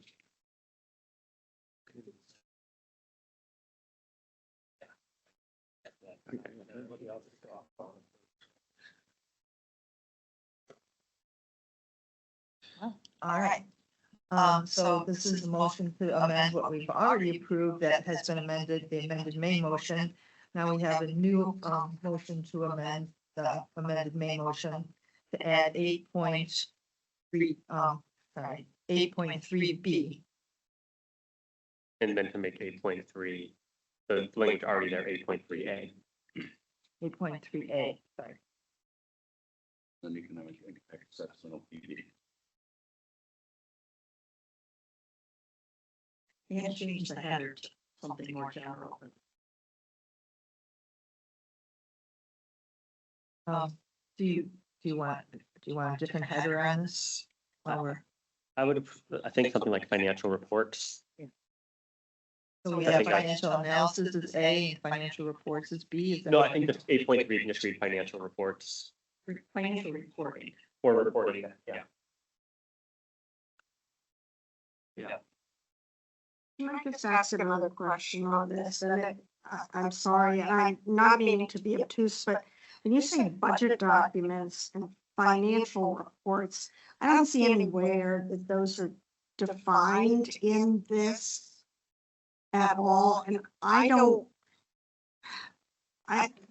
know what budget documents we're talking about. It's not within there's no contextual basis for those references. And the same with financial reports. Are we talking about financial reports for a project under consideration? Are we talking about financial reports of the city? Are we talking, same thing with budget documents, are they pertaining to a project, or they? I'm, So chapter 10 has budget document defined, and it also has, independent audits and reports, some of those use that terminology. I think that's what this is referring to. can we then include if we're making friendly amendments or amendments, would it be helpful to anyone else coming in and reading this in and of itself, so that there's not questioning about what a budget document is, to refer back to as defined defined in chapter 10.3? Why not? We're gonna renumber this, so would it be better to say under the general finance budget procedure? General budget, You could just say it's as defined within the charter or something generic like that, because you have to renumber it or something like that. I think it makes more sense if we're gonna go back to a particular budget document, I'd like to see them interconnect. Because otherwise, if there's some inconsistency along there, trying to head off questions or disputes, I think it's helpful to us to have that cross-reference. Why wouldn't you just put that in chapter 10 then?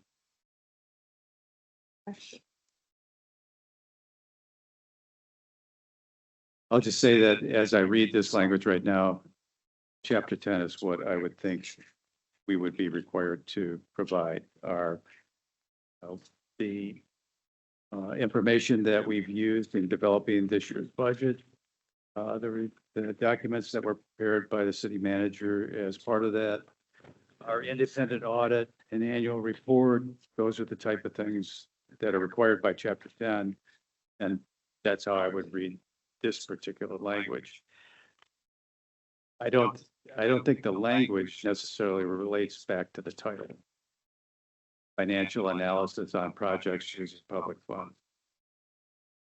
she said financial. The operation of government is what the body of it refers to. Right.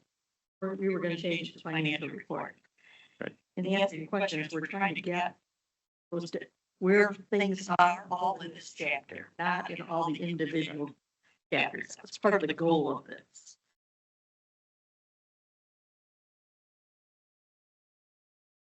And since 1997, FOIA has come about and people have to understand it on the very basic levels of where these things are in our city. That's, if it's duplicative, so be it. We just want to make it real clear to the average person. And this is outside of the FOIA section.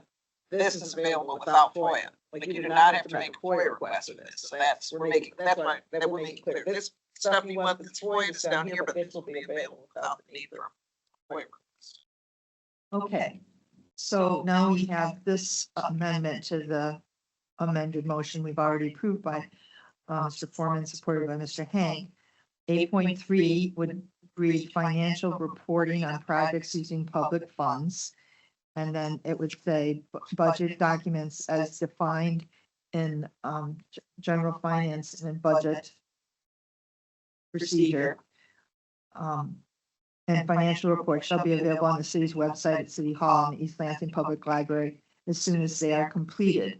8.3B would be the economic impact analysis language that we got Jonathan read, with the addition of this does not create a cause of action against the city. 8.3 would just say financial reporting, period, not the on projects that use. And Diane, I think Jonathan accepted my friendly amendment, but the word want should be Yeah. shall. Yep. The city and the economic. Also friendly amendment, what Lynn suggested, that the word conduct would be provide.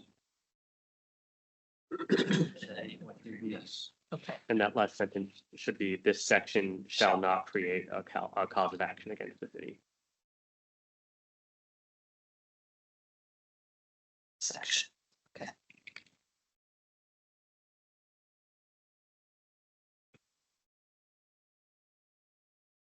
Okay, is everyone clear? And one more discussion on that? Okay, you ready for a vote? All those in favor of this amendment to the amended main motion, say aye. Aye. Aye. All those opposed, same sign? No. Okay, it's been approved 5-1. 1, 2. Sorry, 6-1. Sorry. All right, so that goes, then we'll go on to our next item on the agenda. We have to vote on the. Oh, chapter. sorry, we have to vote on the amended motion. I'll move it. I'll second. Yeah, this is, well, this is going back to the underlying motion, which was already made, so it doesn't need to have those. We just need to vote. We just had the amendments all voted, so now are we ready to vote on the main motion that's amended twice? Okay, all those in favor say aye. Aye. Aye, all those opposed, same sign. Okay, our, it was an unanimous approval of that. And I will say this, just to council member Meadows.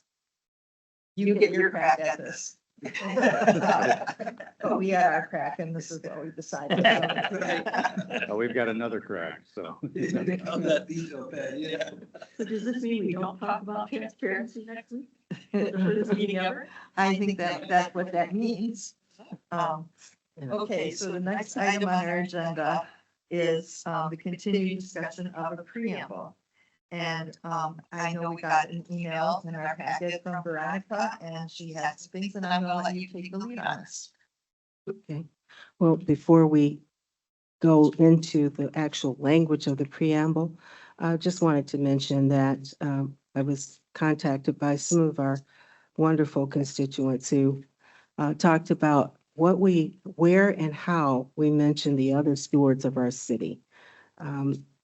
When we recognize and include in reference the director level leadership positions like the city manager and city clerk and the mayor and all of those. But what about others? For instance, Parks and Recreation, the director of diversity, equity, and inclusion, the director of public safety and fire, and others. And is there a way that we do that so that it is more comprehensive and that whether we call them comprehensively a title like director, but the point is that people going forward want to know that they have an understanding of our city government more comprehensively. And is the charter a good place to explore that? And they also talked about the need to make sure that our pronouns are correct, the they, the them. And I think we did a really good job so far in dealing with gender neutral language in the charter. In addition, they just want to make sure that we acknowledge the dignity for all individuals in our city in all of our language. And I think we talked earlier about the tone that our charter will set as we complete it in the final meeting of this month, that we make sure that we have expressed things that will cover all areas of our citizenry in East Lansing. So to that end, I didn't know exactly how we go about doing that, whether it's in chapter 3 or 4, or other ways, or whether we address all of that in the preamble. So the city council has previously spoken about this some years ago. And it really goes to section 7.1, the administrative officers. And so it references that the chief administrative officer of the city shall be the city manager. The city manager shall, after consultation with the council, appoint, and that's where it lists the enumerated city officers. And what we currently have, what it currently says is city clerk, a treasurer, a chief financial officer, an assessor, a city engineer, a chief of police, a human resources manager, a fire chief, and any other administrative officers established by the council and under 5.1. And so we do have several other director level that aren't included in this. And if you wanted to amend it, like There's the ability to create them through Robert's recommendation, but they aren't codified in the charter. So this is where we would probably add them. And it is, I think, a director of public works, director of parks and recreation, director of economic, director of equity and inclusion, diversity, equity, and inclusion. Is there any other director? Director of Communications. Director of communication. Are they all considered administrative officers? City? That's what 7.1 about administrative officer. Yeah, so they would be because I think they're appointed pursuant to 5.1. So back up to 5. Came up when we were discussing officers and liability and punishment for infractions in office, or, right, we talked about, we wanted to make a distinction between staff and council and directors. And we also did talk about this in relation to, that you may not have some of these people. You have the ability to hire additional ones, you have the ability to combine them. And so. Like, grants planning, you know, and stuff like that is not even listed on your thing or on this thing. So you, if I remember, I thought these were the key things that a city has to have, but I could be wrong.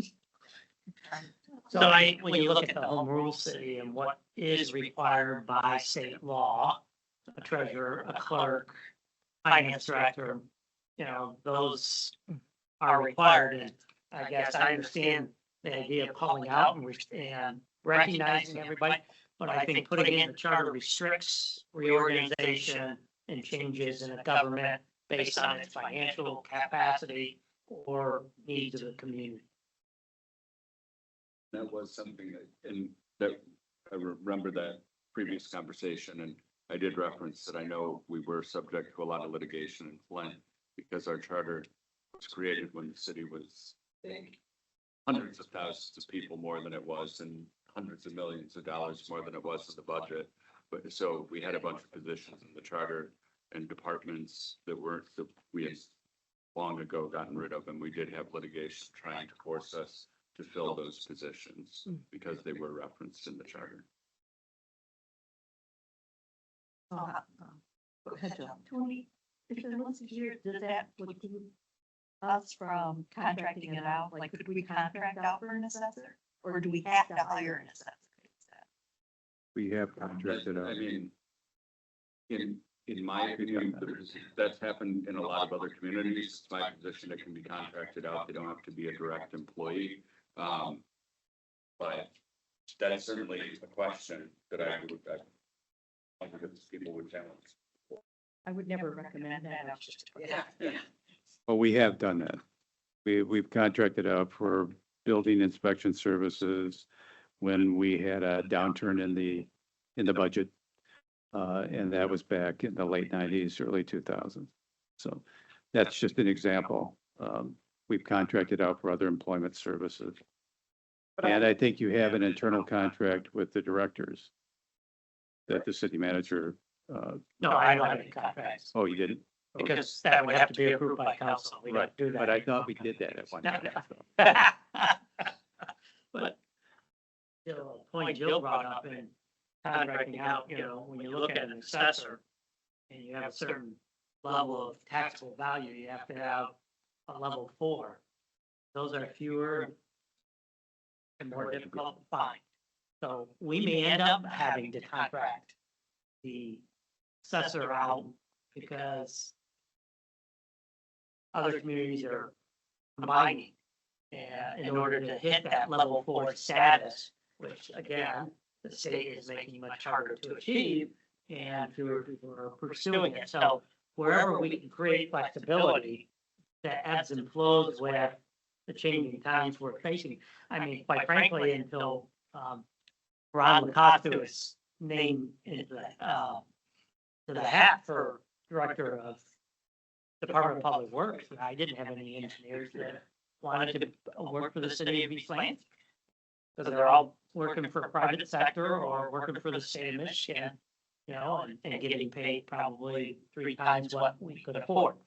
And so we recognize their, you know, chief finance officer, again, certified accountant or certified public accountant are hard to find. I mean, if Audrey did throw her hat in, we were struggling to get applicants. And so those are gonna be the challenges cities face as the workforce changes and more remote work is becoming attractive. We also had our assessor, operated as assessor in Meridian Township for a period of time. Our fire chief was fire chief in Lansing and East Lansing for a lengthy period of time. Via contract. Say that thought kind of against some of the residency requirements. But they need to hire people somewhere, you know, they're qualified.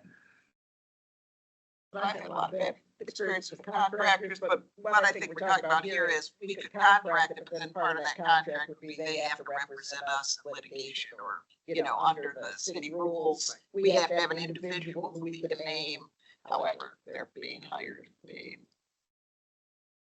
Okay, is that So do we need to consider having the city attorney explore language that somehow includes some more of the officers, or do we not want to explore this further? I think with the budget issues they're facing, the less we have on here, we have to have, gives us more flexibility. Not that I don't think these jobs are all important, but if you etch them in stone in here, it's gonna be harder to combine departments, get rid of department heads by combining departments, if it's actually put in here. I think we had this discussion way back when we did this chapter. Yeah. That it doesn't make sense they're not all in here.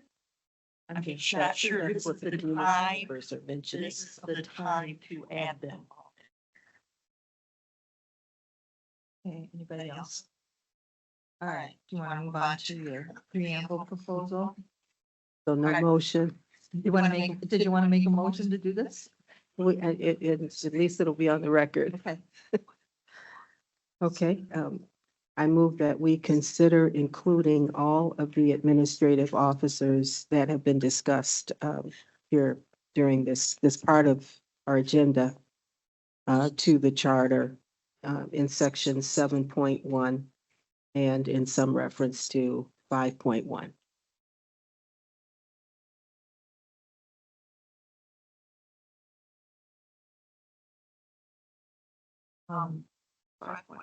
Okay, so I'm not sure where it goes with 5.1. How, Or I could restate that maybe, Yeah. because I know you mentioned 5.1. That's the alternative to enumerating them within 7.1, so I think your motion is to enumerate all department heads as administrative officers. That might understand. Okay, I amend my motion then that we include in the charter in section 7.1 enumerating all that is in 5.1 and per our discussion today into the city charter.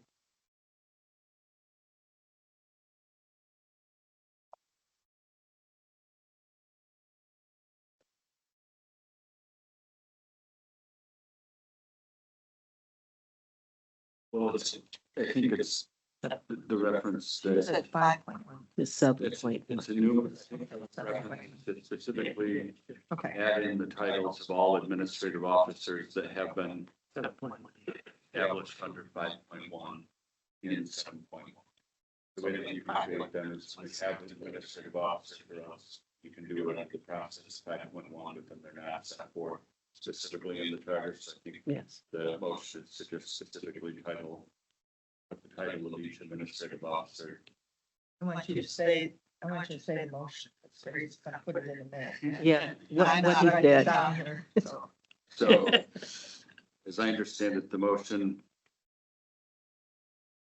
is to enumerate all administrative officers established by the council pursuant to the authority granted by 5.1 of the charter to the city and manager in section 7.1. Okay, Veronica, is that? your Yes, motion? that is my motion. Okay, is there a second? I'll second that. Discussion. I have a question. So if we, I think this was sort of said, if we put everybody in there currently that the council has, is that then required to be job? Somebody? That was, I think, Bill's question. Somebody asked that. I mean, that has led to litigation previously with that assumption. How many people are we, how many positions that, I know, because I'm reading, Dr. Johnson's email. Maybe other people have that from or not, but be helpful to know how many positions are we actually, gonna articulate there? What are they? Well, I see in addition to what we already have in the charter, it would be the Director of Diversity, Equity, and Inclusion, Director of Public Works, the Director of Public Safety. We don't have the Director of Planning and Zoning. Listed. You don't have that one. No, No, but we it's should. planning, building, and development. Okay, so it's that one, and are there any others? Director of Communication. Director of I Communications. Say that one. Director of Public Works. I've got a question. What, This one, Financial officers. that's in there. I don't run through my IT's administrator, he's not director. But, you know, information technology. I have to make a Director of Information But I Technology. guess that's my question. What does it mean to be a administrative officer? Are there obligations that go along with that role? Is it, see, but I know that the ones we've listed are referenced in the Home Rules Act. But is there responsibilities, special roles or something for that role? What does calling them out here give us? Means they won't be dissolved? Is it a way to preserve roles? That's what I heard. the city Yeah. attorney say. 7.1D says that if you're declare, it sort of reads that if you're administrative officers are not necessarily an employee. Right, they have contracts, right? They don't have contracts, they have letters of engagement, offer, but not contract. They're appointed. Are some of these people currently employees and they become not employees? No, they're employees. Yeah, she contracted with the director in the city. There was an additional one, Director of Senior Program. Let's see. So discussion on this motion? So I count at least 14. Does that sound about right? If you add them all together?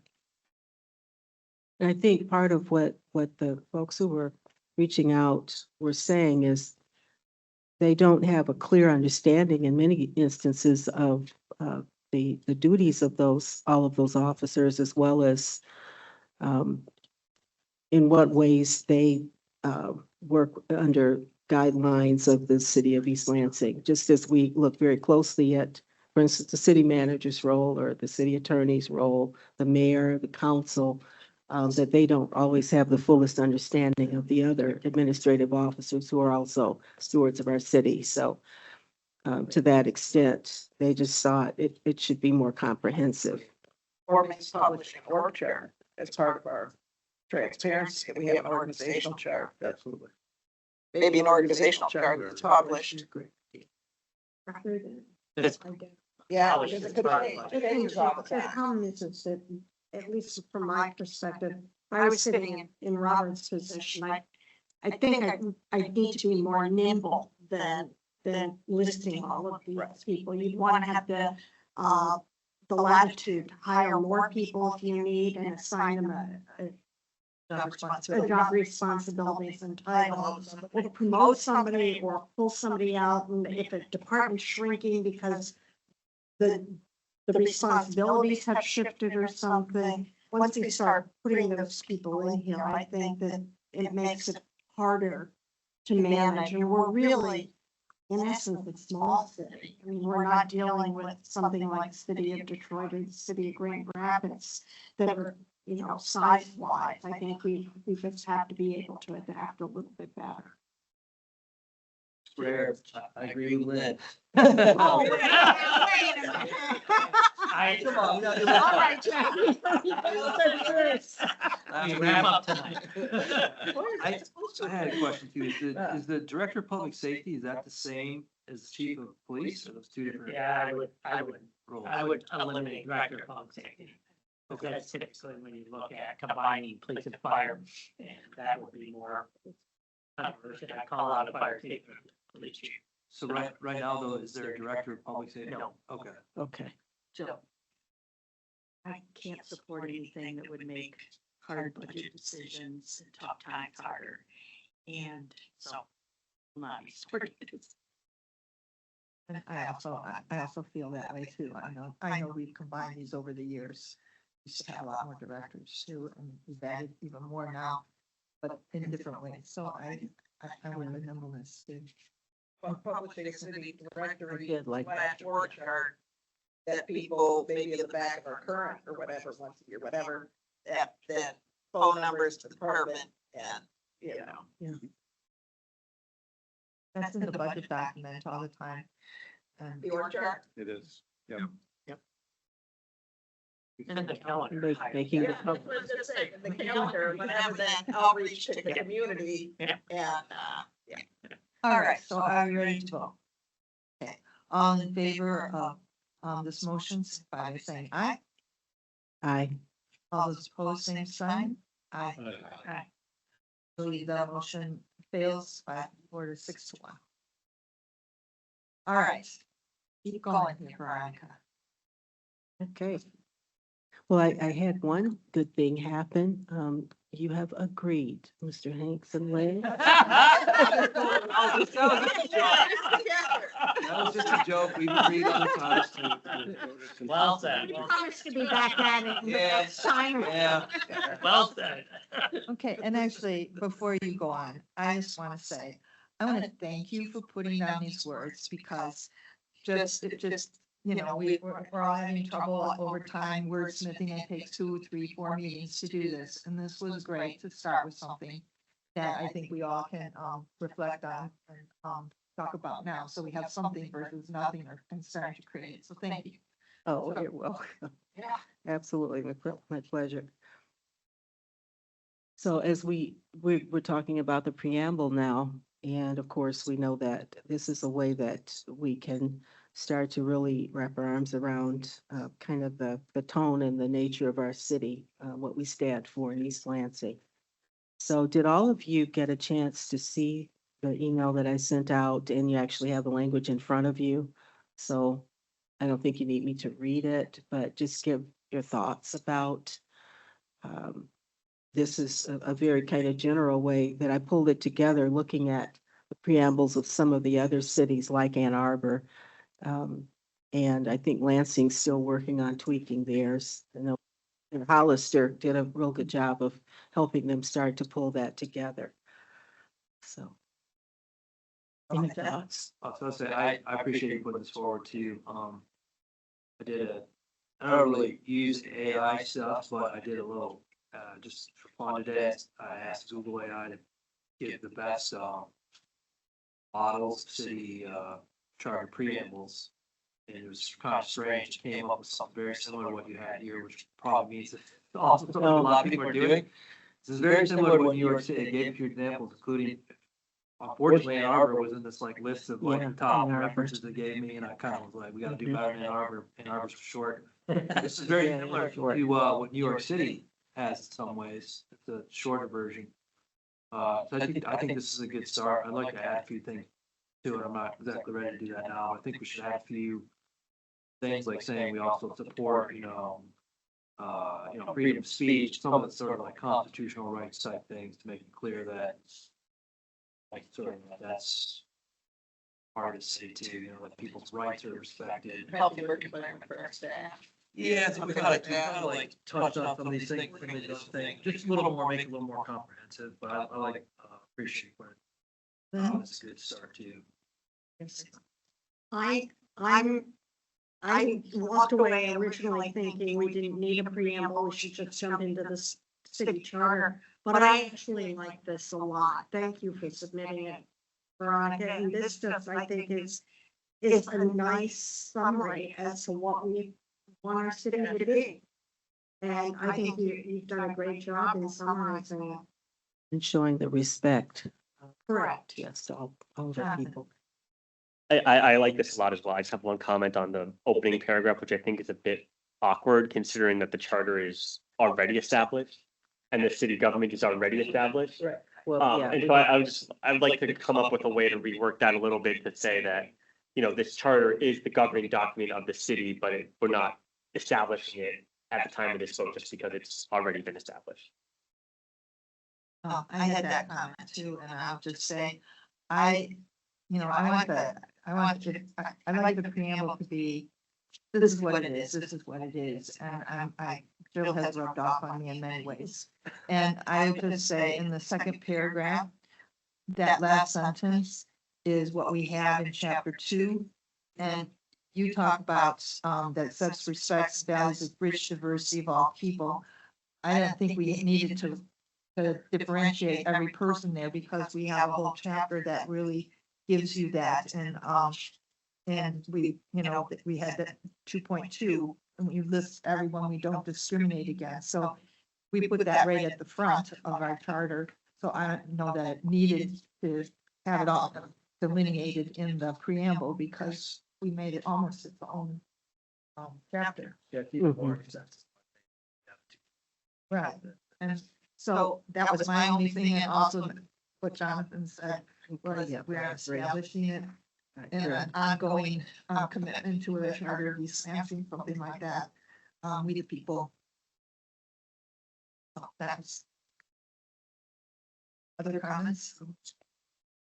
How about we do some more wordsmithing and submit it for everyone's review? I think it's a great idea. You want us to wordsmith it now in front of it all together here now, or to come back next week?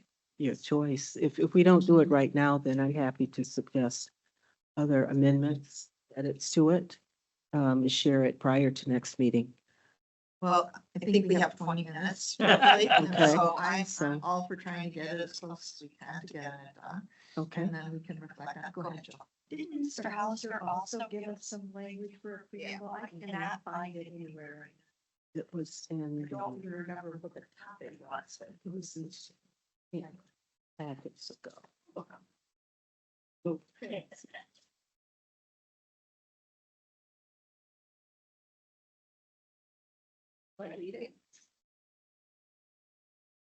People, the Lansing one, Go ahead. the Hollister said it was for Lansing.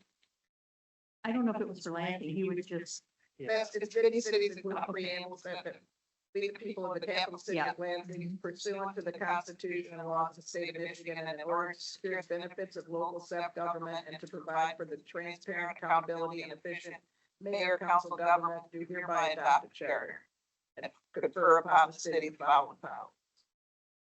I like that the Lansing one, uses the term home rule, because that's very strong. Language, Michigan has a very strong home tradition. Well, it refers to it. Home rule city act, yeah, Which I never know. yeah. Also noticed, this Lansing one has regional collaboration, sort of just for discussion, but when I did the model ones earlier, they all included regional collaboration, but I know regional collaboration has been sort of a touchy issue with, over the years on things like courts, zoo. Yeah, I don't know, it's just that. Do we feel that, we should mention more regional collaboration, or is that language like loaded? That some people don't like that idea, or? Put it in your drink. Okay, I'm talking about the adoption, because I was thinking about it earlier, It's, Hey, Veronica, if you are gonna make changes to this, one suggestion, like in the second paragraph, instead of saying "we believe," just start that sentence with "our city," so that these are absolutes. This is what we are doing, not aspirational. This is what we think we've crafted here, and we want our charter to reflect that. It's a great Okay. suggestion. Thank you.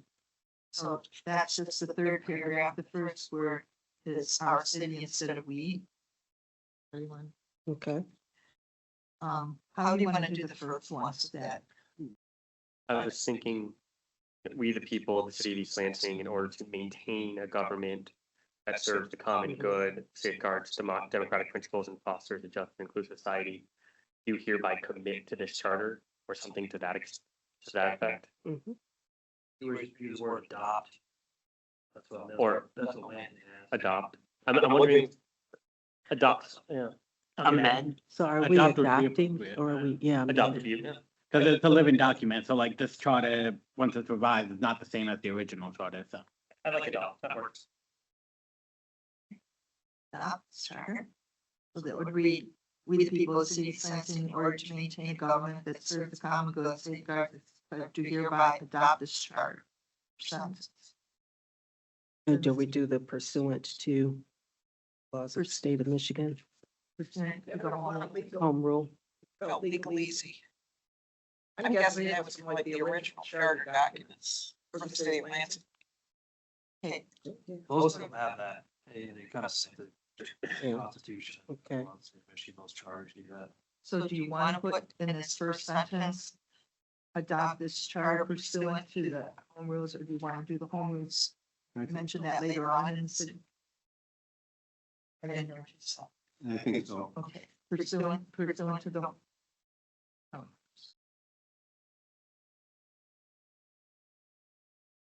The Home Rule City Act. Yes. Securing the benefits of home rule and but then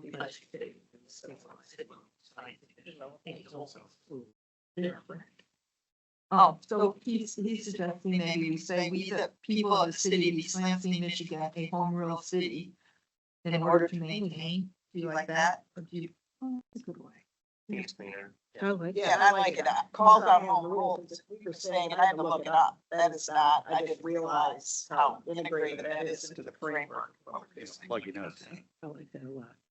And, so going on to the second paragraph, I don't know how people feel about just eliminating that last sentence, but that commitment, that sentence, so that first sentence is so strong, and I just feel like it's such a standalone, commitment to our community.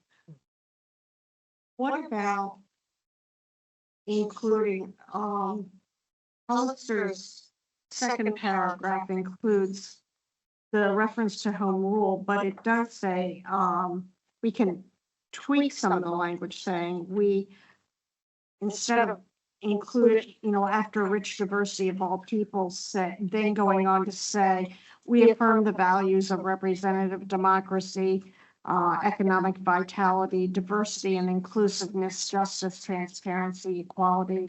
And the rest of his sentence there to address shared goals, that sort of, again, is pretty broad language without going through and identifying all of those individuals. Mhm. And when you were thinking that would go in the second paragraph at the end? Yes, Yes. after we recognize the diversity of the people who live here, and then go on to perhaps include those, the values that we have, representative democracy. I don't know that we need to include professional management, but economic vitality, justice, transparency, equality, equity, efficiency, quality service, public participation, environmental stewardship, and you can leave it at environmental stewardship, or we can include regional collaboration to address shared goals. I think that all of us, Yeah. we're not talking about going back to shared public safety resources. There, we're saying that we live in a metropolitan area, I think, and we have shared goals with the other communities around us.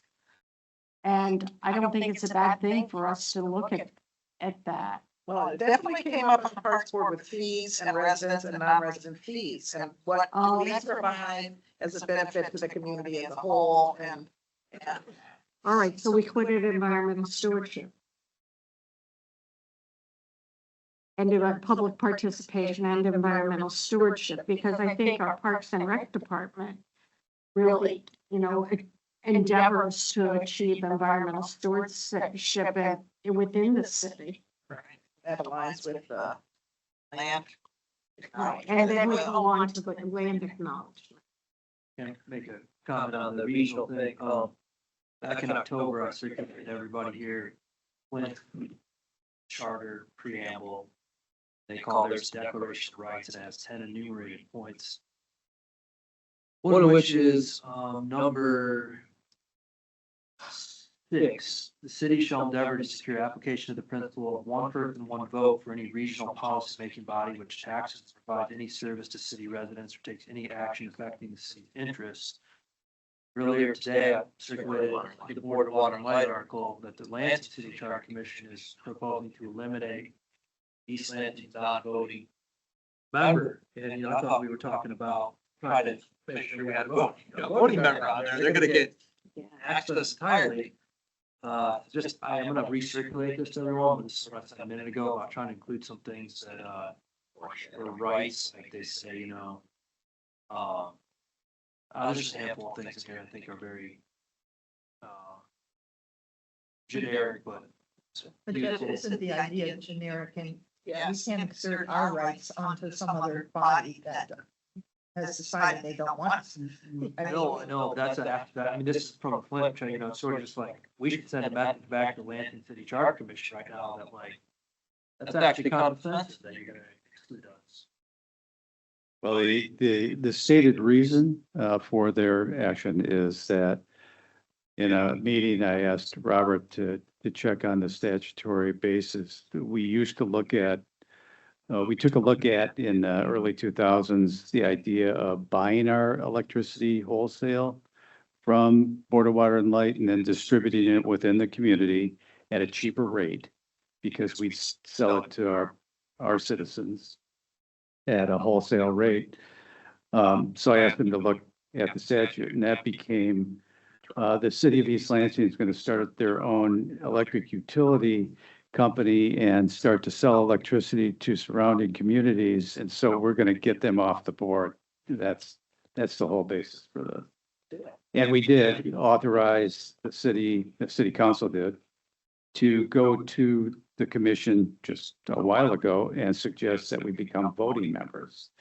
So we thought that was the best move, was to become a little bit more of a partner with BWL than a competitor. That was never an intention. This is all an excuse, not just to get us off, but all of the participating non-voting members, because apparently we've had more influence than I'm aware of. And they don't want us involved in the decision on rate increases, which, was illustrated last year when a huge rate increase came through without us even knowing. We found out about it in the newspapers, so to speak.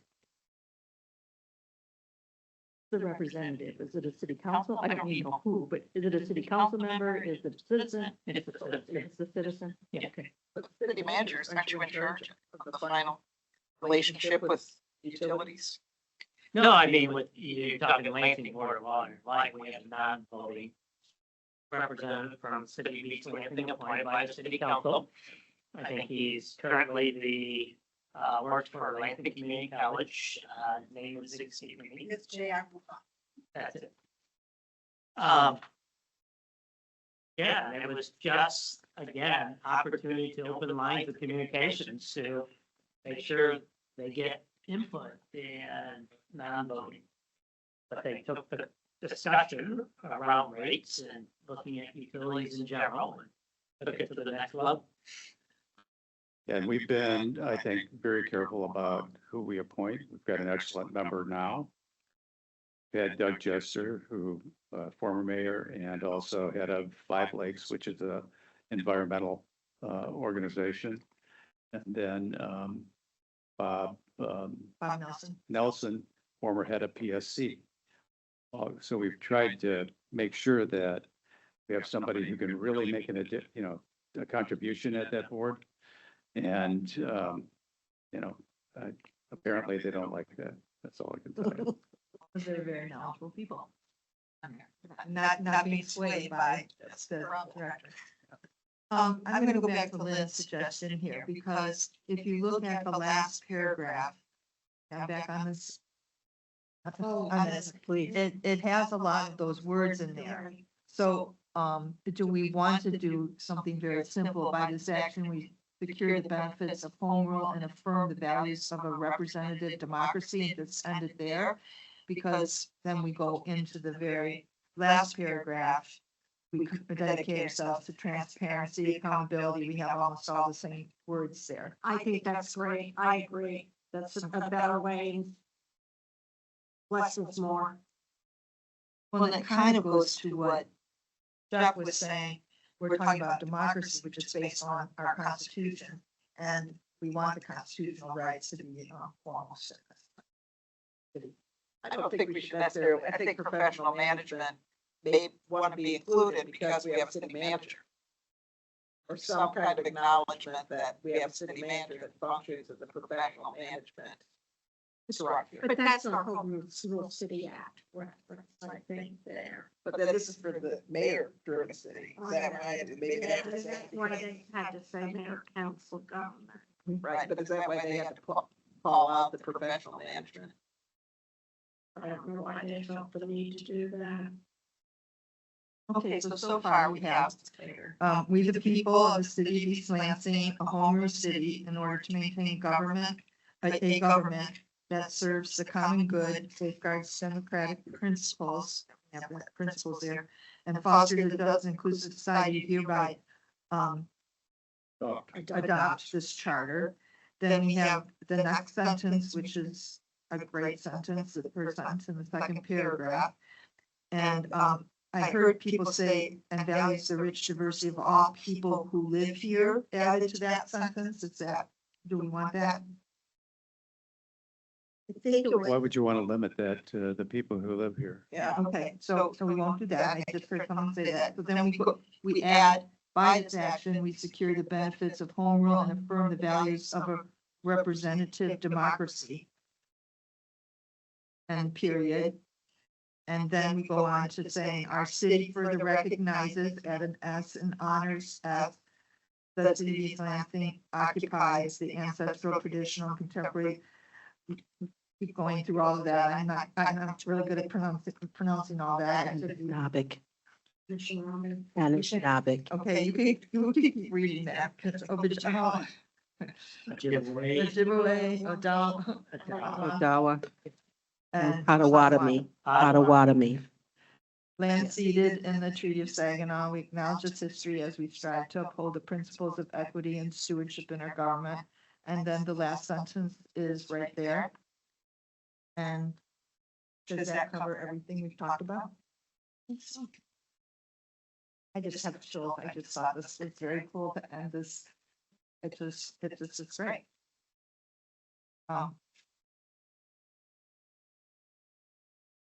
Good job, Madam Chair.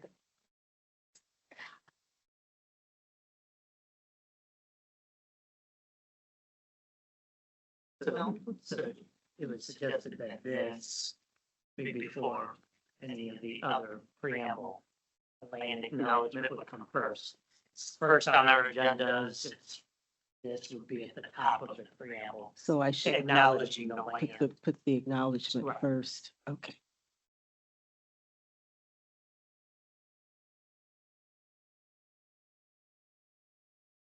Okay, are we okay with that? In Mhm. the first sentence that I'm looking around? Yes. All right, so we probably should see that in print. We I don't mind seeing, and, for the next meeting. sending it out to everyone again. And, Do you want? Chris, I'll work on it as well. okay. We'll send it out, and then we can amend it if we want the next We can meeting. share it. Okay, again, that's very good. Makes me feel like the work on the starting is worthwhile. Yes. Okay, next is, we have about 4 minutes here.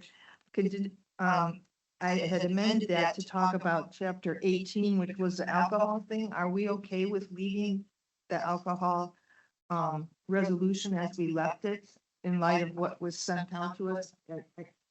I didn't see in the minutes that we, Yeah, at the last meeting, that I think it was agreed that the language that we went to that simplified it was the better. okay, so we're set on that, okay. So then we can go to the continued discussion of the whiteboard list, and let's just pick out what things are left on this that we have not gotten to. And, we want to see where ranked choice voting is in this and how it fits into which chapter. You told us where it goes, I think it was 3. I think it's 3.2 was my recollection, but I know I was just talking with the clerk and she is working on that document right now. Okay, and, I'm gonna skip the precinct locations because we can have a discussion on that next time about whether we want to send a message back and have just a discussion about that. Documents to be available, I think we covered that with our transparency chapter preamble. I think we've got a good handle on that right now. Ballot language gender neutral, we did that. Misconduct in office, I think we got that one done too. We need the charter amendment placement so we can see that. We did the administrative officers and we had that in each of the different chapters. And then project maintenance and impact study, we just kind of did that tonight. Permanent journal language, we have 4.7 that we approved on January 9th, so that kind of handles that. Transparency, again, we handled that. Recommendation of ordinance for FOIA, we can talk about that next time, if there's a policy there that needs to go out there. And, water shut off policy, we said it didn't go in the charter, but we know that there's policy out there for that we're operating under. Renumbering the charter chapters and the historical reference, can you draft that so that we can see what the historical reference of how that would look at the end? Yep. And then an index that matches with the listing, if we have the index so that we know which of these things are there. And, we talked about, we wanted to send to council an ordinance for timely amendments to, was it timely amendments to? Was that getting the online data online Yes, with data. changes? Boy, there's a discussion about trying to update ordinances at the time, and there's also That's what I updating the charter itself if there was change. So it's not- We had the charter and the ordinances, and so we can talk about that next time, but then we'll see everything together. Again, I just think we should all be really proud. We got through this on schedule and everybody worked together really hard, and so we should see the fruits of our labor at the next meeting. And then we'll go from there to see where we go to the council. Yes, Mark? Just roll back to the library. I'd like to ask Tony to take a look at 17.1. I think that reference to Act 164 is about 97 years off.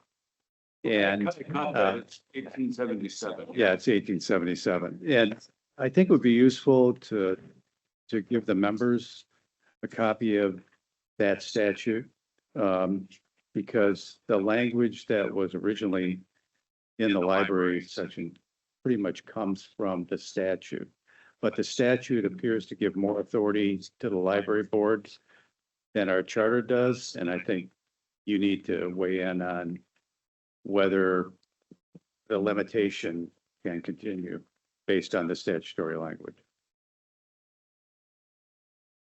Okay, so we'll put that on the agenda, Grace, so you put the library, we'll get that information to us. And Possibly talk next about recommendations to the council, which I think. yeah, and how, with the process, whether, we want to go to council with have the chart, that we did. I know you asked for a little more information on the chart and the description of the changes, whether we send that to council when we send all the resolutions there, whether we want all of us to be there, we can talk about that to stand in, whether we want to address that, or if we just want to, you want me to say what you want me to say. And then And then we should probably, council will probably have public hearings, and I think that's when it will be important for not all of us to be there each time, because that might be too much of a commitment from everybody. But we should try to get a schedule of, from council of when they might have it, and then we can, make sure that there's some of us there too. Is there a planned date you're gonna propose council at this point? Just so we have an idea when to be there. But when you're done, when you make a recommendation, then we'll begin to take up the specific ballot proposals, which will have to be created and presented to us, and we'll have public hearings on each one of those ballot proposals, and then we'll discuss the language. There could be changes from the recommendations, and that's when, somebody here ought to weigh in. But also, it's gonna be, I don't think it's gonna happen overnight, because it kind of depends on the number of recommended changes, which I think we have to have each specific change as a separate ballot proposal. Is that right, Tony? Yeah, so the last time, I think we had like 45, amendments, and it took 2 years to get it all done, because you can't overburden each of the ballots either. And we want people to pay attention to, these are important changes for everybody in the community. And we want to bury them under a presidential ballot or something. Okay, and so I think he asked, when we're gonna do a presentation to council, so I think what I would need from you is, we need to have, proposed changes for a public meeting, on June 26th. We'll have our final thing, that's our next meeting, but, presentation to council, if you would figure out when you want that on the agenda, you can get it on that once, but when you can get that on the agenda, that here's all our resolutions, now balls in your court, we need to have a date like that. Yeah, and I'm thinking that because of the volume of work and the change that's about to take place, that because we only have one meeting in July and one in August, it'll be the first meeting in September is what I would guess. But we will have, we're just going to have all the resolutions to present there. We're not having ballot language or anything at that time, right? No, you're right. You could do that on the 15th, for instance, of July, if you're ready to do that, because that would be just a presentation made to council and the public of the work that has been done by the committee. But when you were talking about, when you should be there and when you shouldn't, whenever we have on the ballot, the agenda, any of the ballot proposals, I would suggest that you are there, or all the members can be there. That, I'm not trying to eliminate anybody. I'm just saying somebody should be there to say, don't make a change, or that change is okay, or whatever. This is what went behind that proclamation. So I would guess that when you put it on the agenda, if Grace, you would send out to all of us, this is on the agenda, who can attend? And then people will send it to you, and if you don't have anybody, then just because no one can make it. Yeah, I think that some of the changes that have been discussed here have been championed by, Mhm. some members, and those members should be there for those ballot proposals for sure. Okay.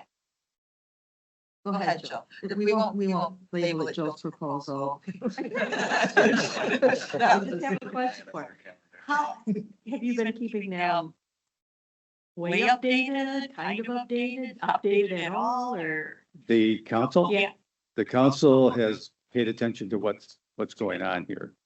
And we, I think they're waiting to see the actual proposals. I would say that, if I was not here at every meeting, I'd be waiting for the proposals to come to me so I can go through them. That's why I say every council member may have a different idea on sort of the language. Maybe not the content so much, or the intention, but the way it's worded. You have, 2 lawyers on the council now, and we both have our own ideas about what should be done, I guess, so. and then, I apologize. I was just saying, when we look at next meeting, we might want to look at recommendations on whether any of these should be presented together. Like 6.5 with 8, because we're about. And that one, those are connected, but yeah, there's others where we changed it because of another change. And so that would give a lot more context to council when Right. they're considering it. Are you gonna bring all the resolutions numbered in their final form to the next meeting, or? Yeah, we certainly can. I mean, all of them, I think, are signed and everything up to date. Okay, So, yeah. we'll have some from 24, some from 25. I can provide those Okay. for the next one. I do have a few that I need to hand to you. So they won't necessarily be all of them signed yet, but I'll at least have copies of them. After they're signed, just so we get the Yeah, final. yes, we'll have, yeah, I'll make sure. It Would just- everyone like a printed copy then of all of them? Yes, please. Okay, I just want to check. Yeah, and I'd also say that, you know, it might be useful to do a red line copy of the charter, showing the changes already that are recommended anyway, already incorporated so that the entire context of the changes can be reviewed by the council and the public. Because I think that builds support for what has been. I'd like to see it that way too. And we haven't decided where this transparency goes. I assume it's gonna be chapter 3, but we've never decided that. So that should be on, that should be on the next meeting. Where's transparency? Renumbering. Right. Then we, because they're gonna redline it all. We gotta renumber it at the same time. Okay, anything else? Good work, committee. Thank you all so much. So I need a motion to adjourn. I so moved. Second. By Pam and Veronica, it's supported by Pam and Veronica. Well, you can pick which one, Grace. Thank you. All in favor, say aye. Aye. Yeah, don't worry. Thank you all. Yeah. I know that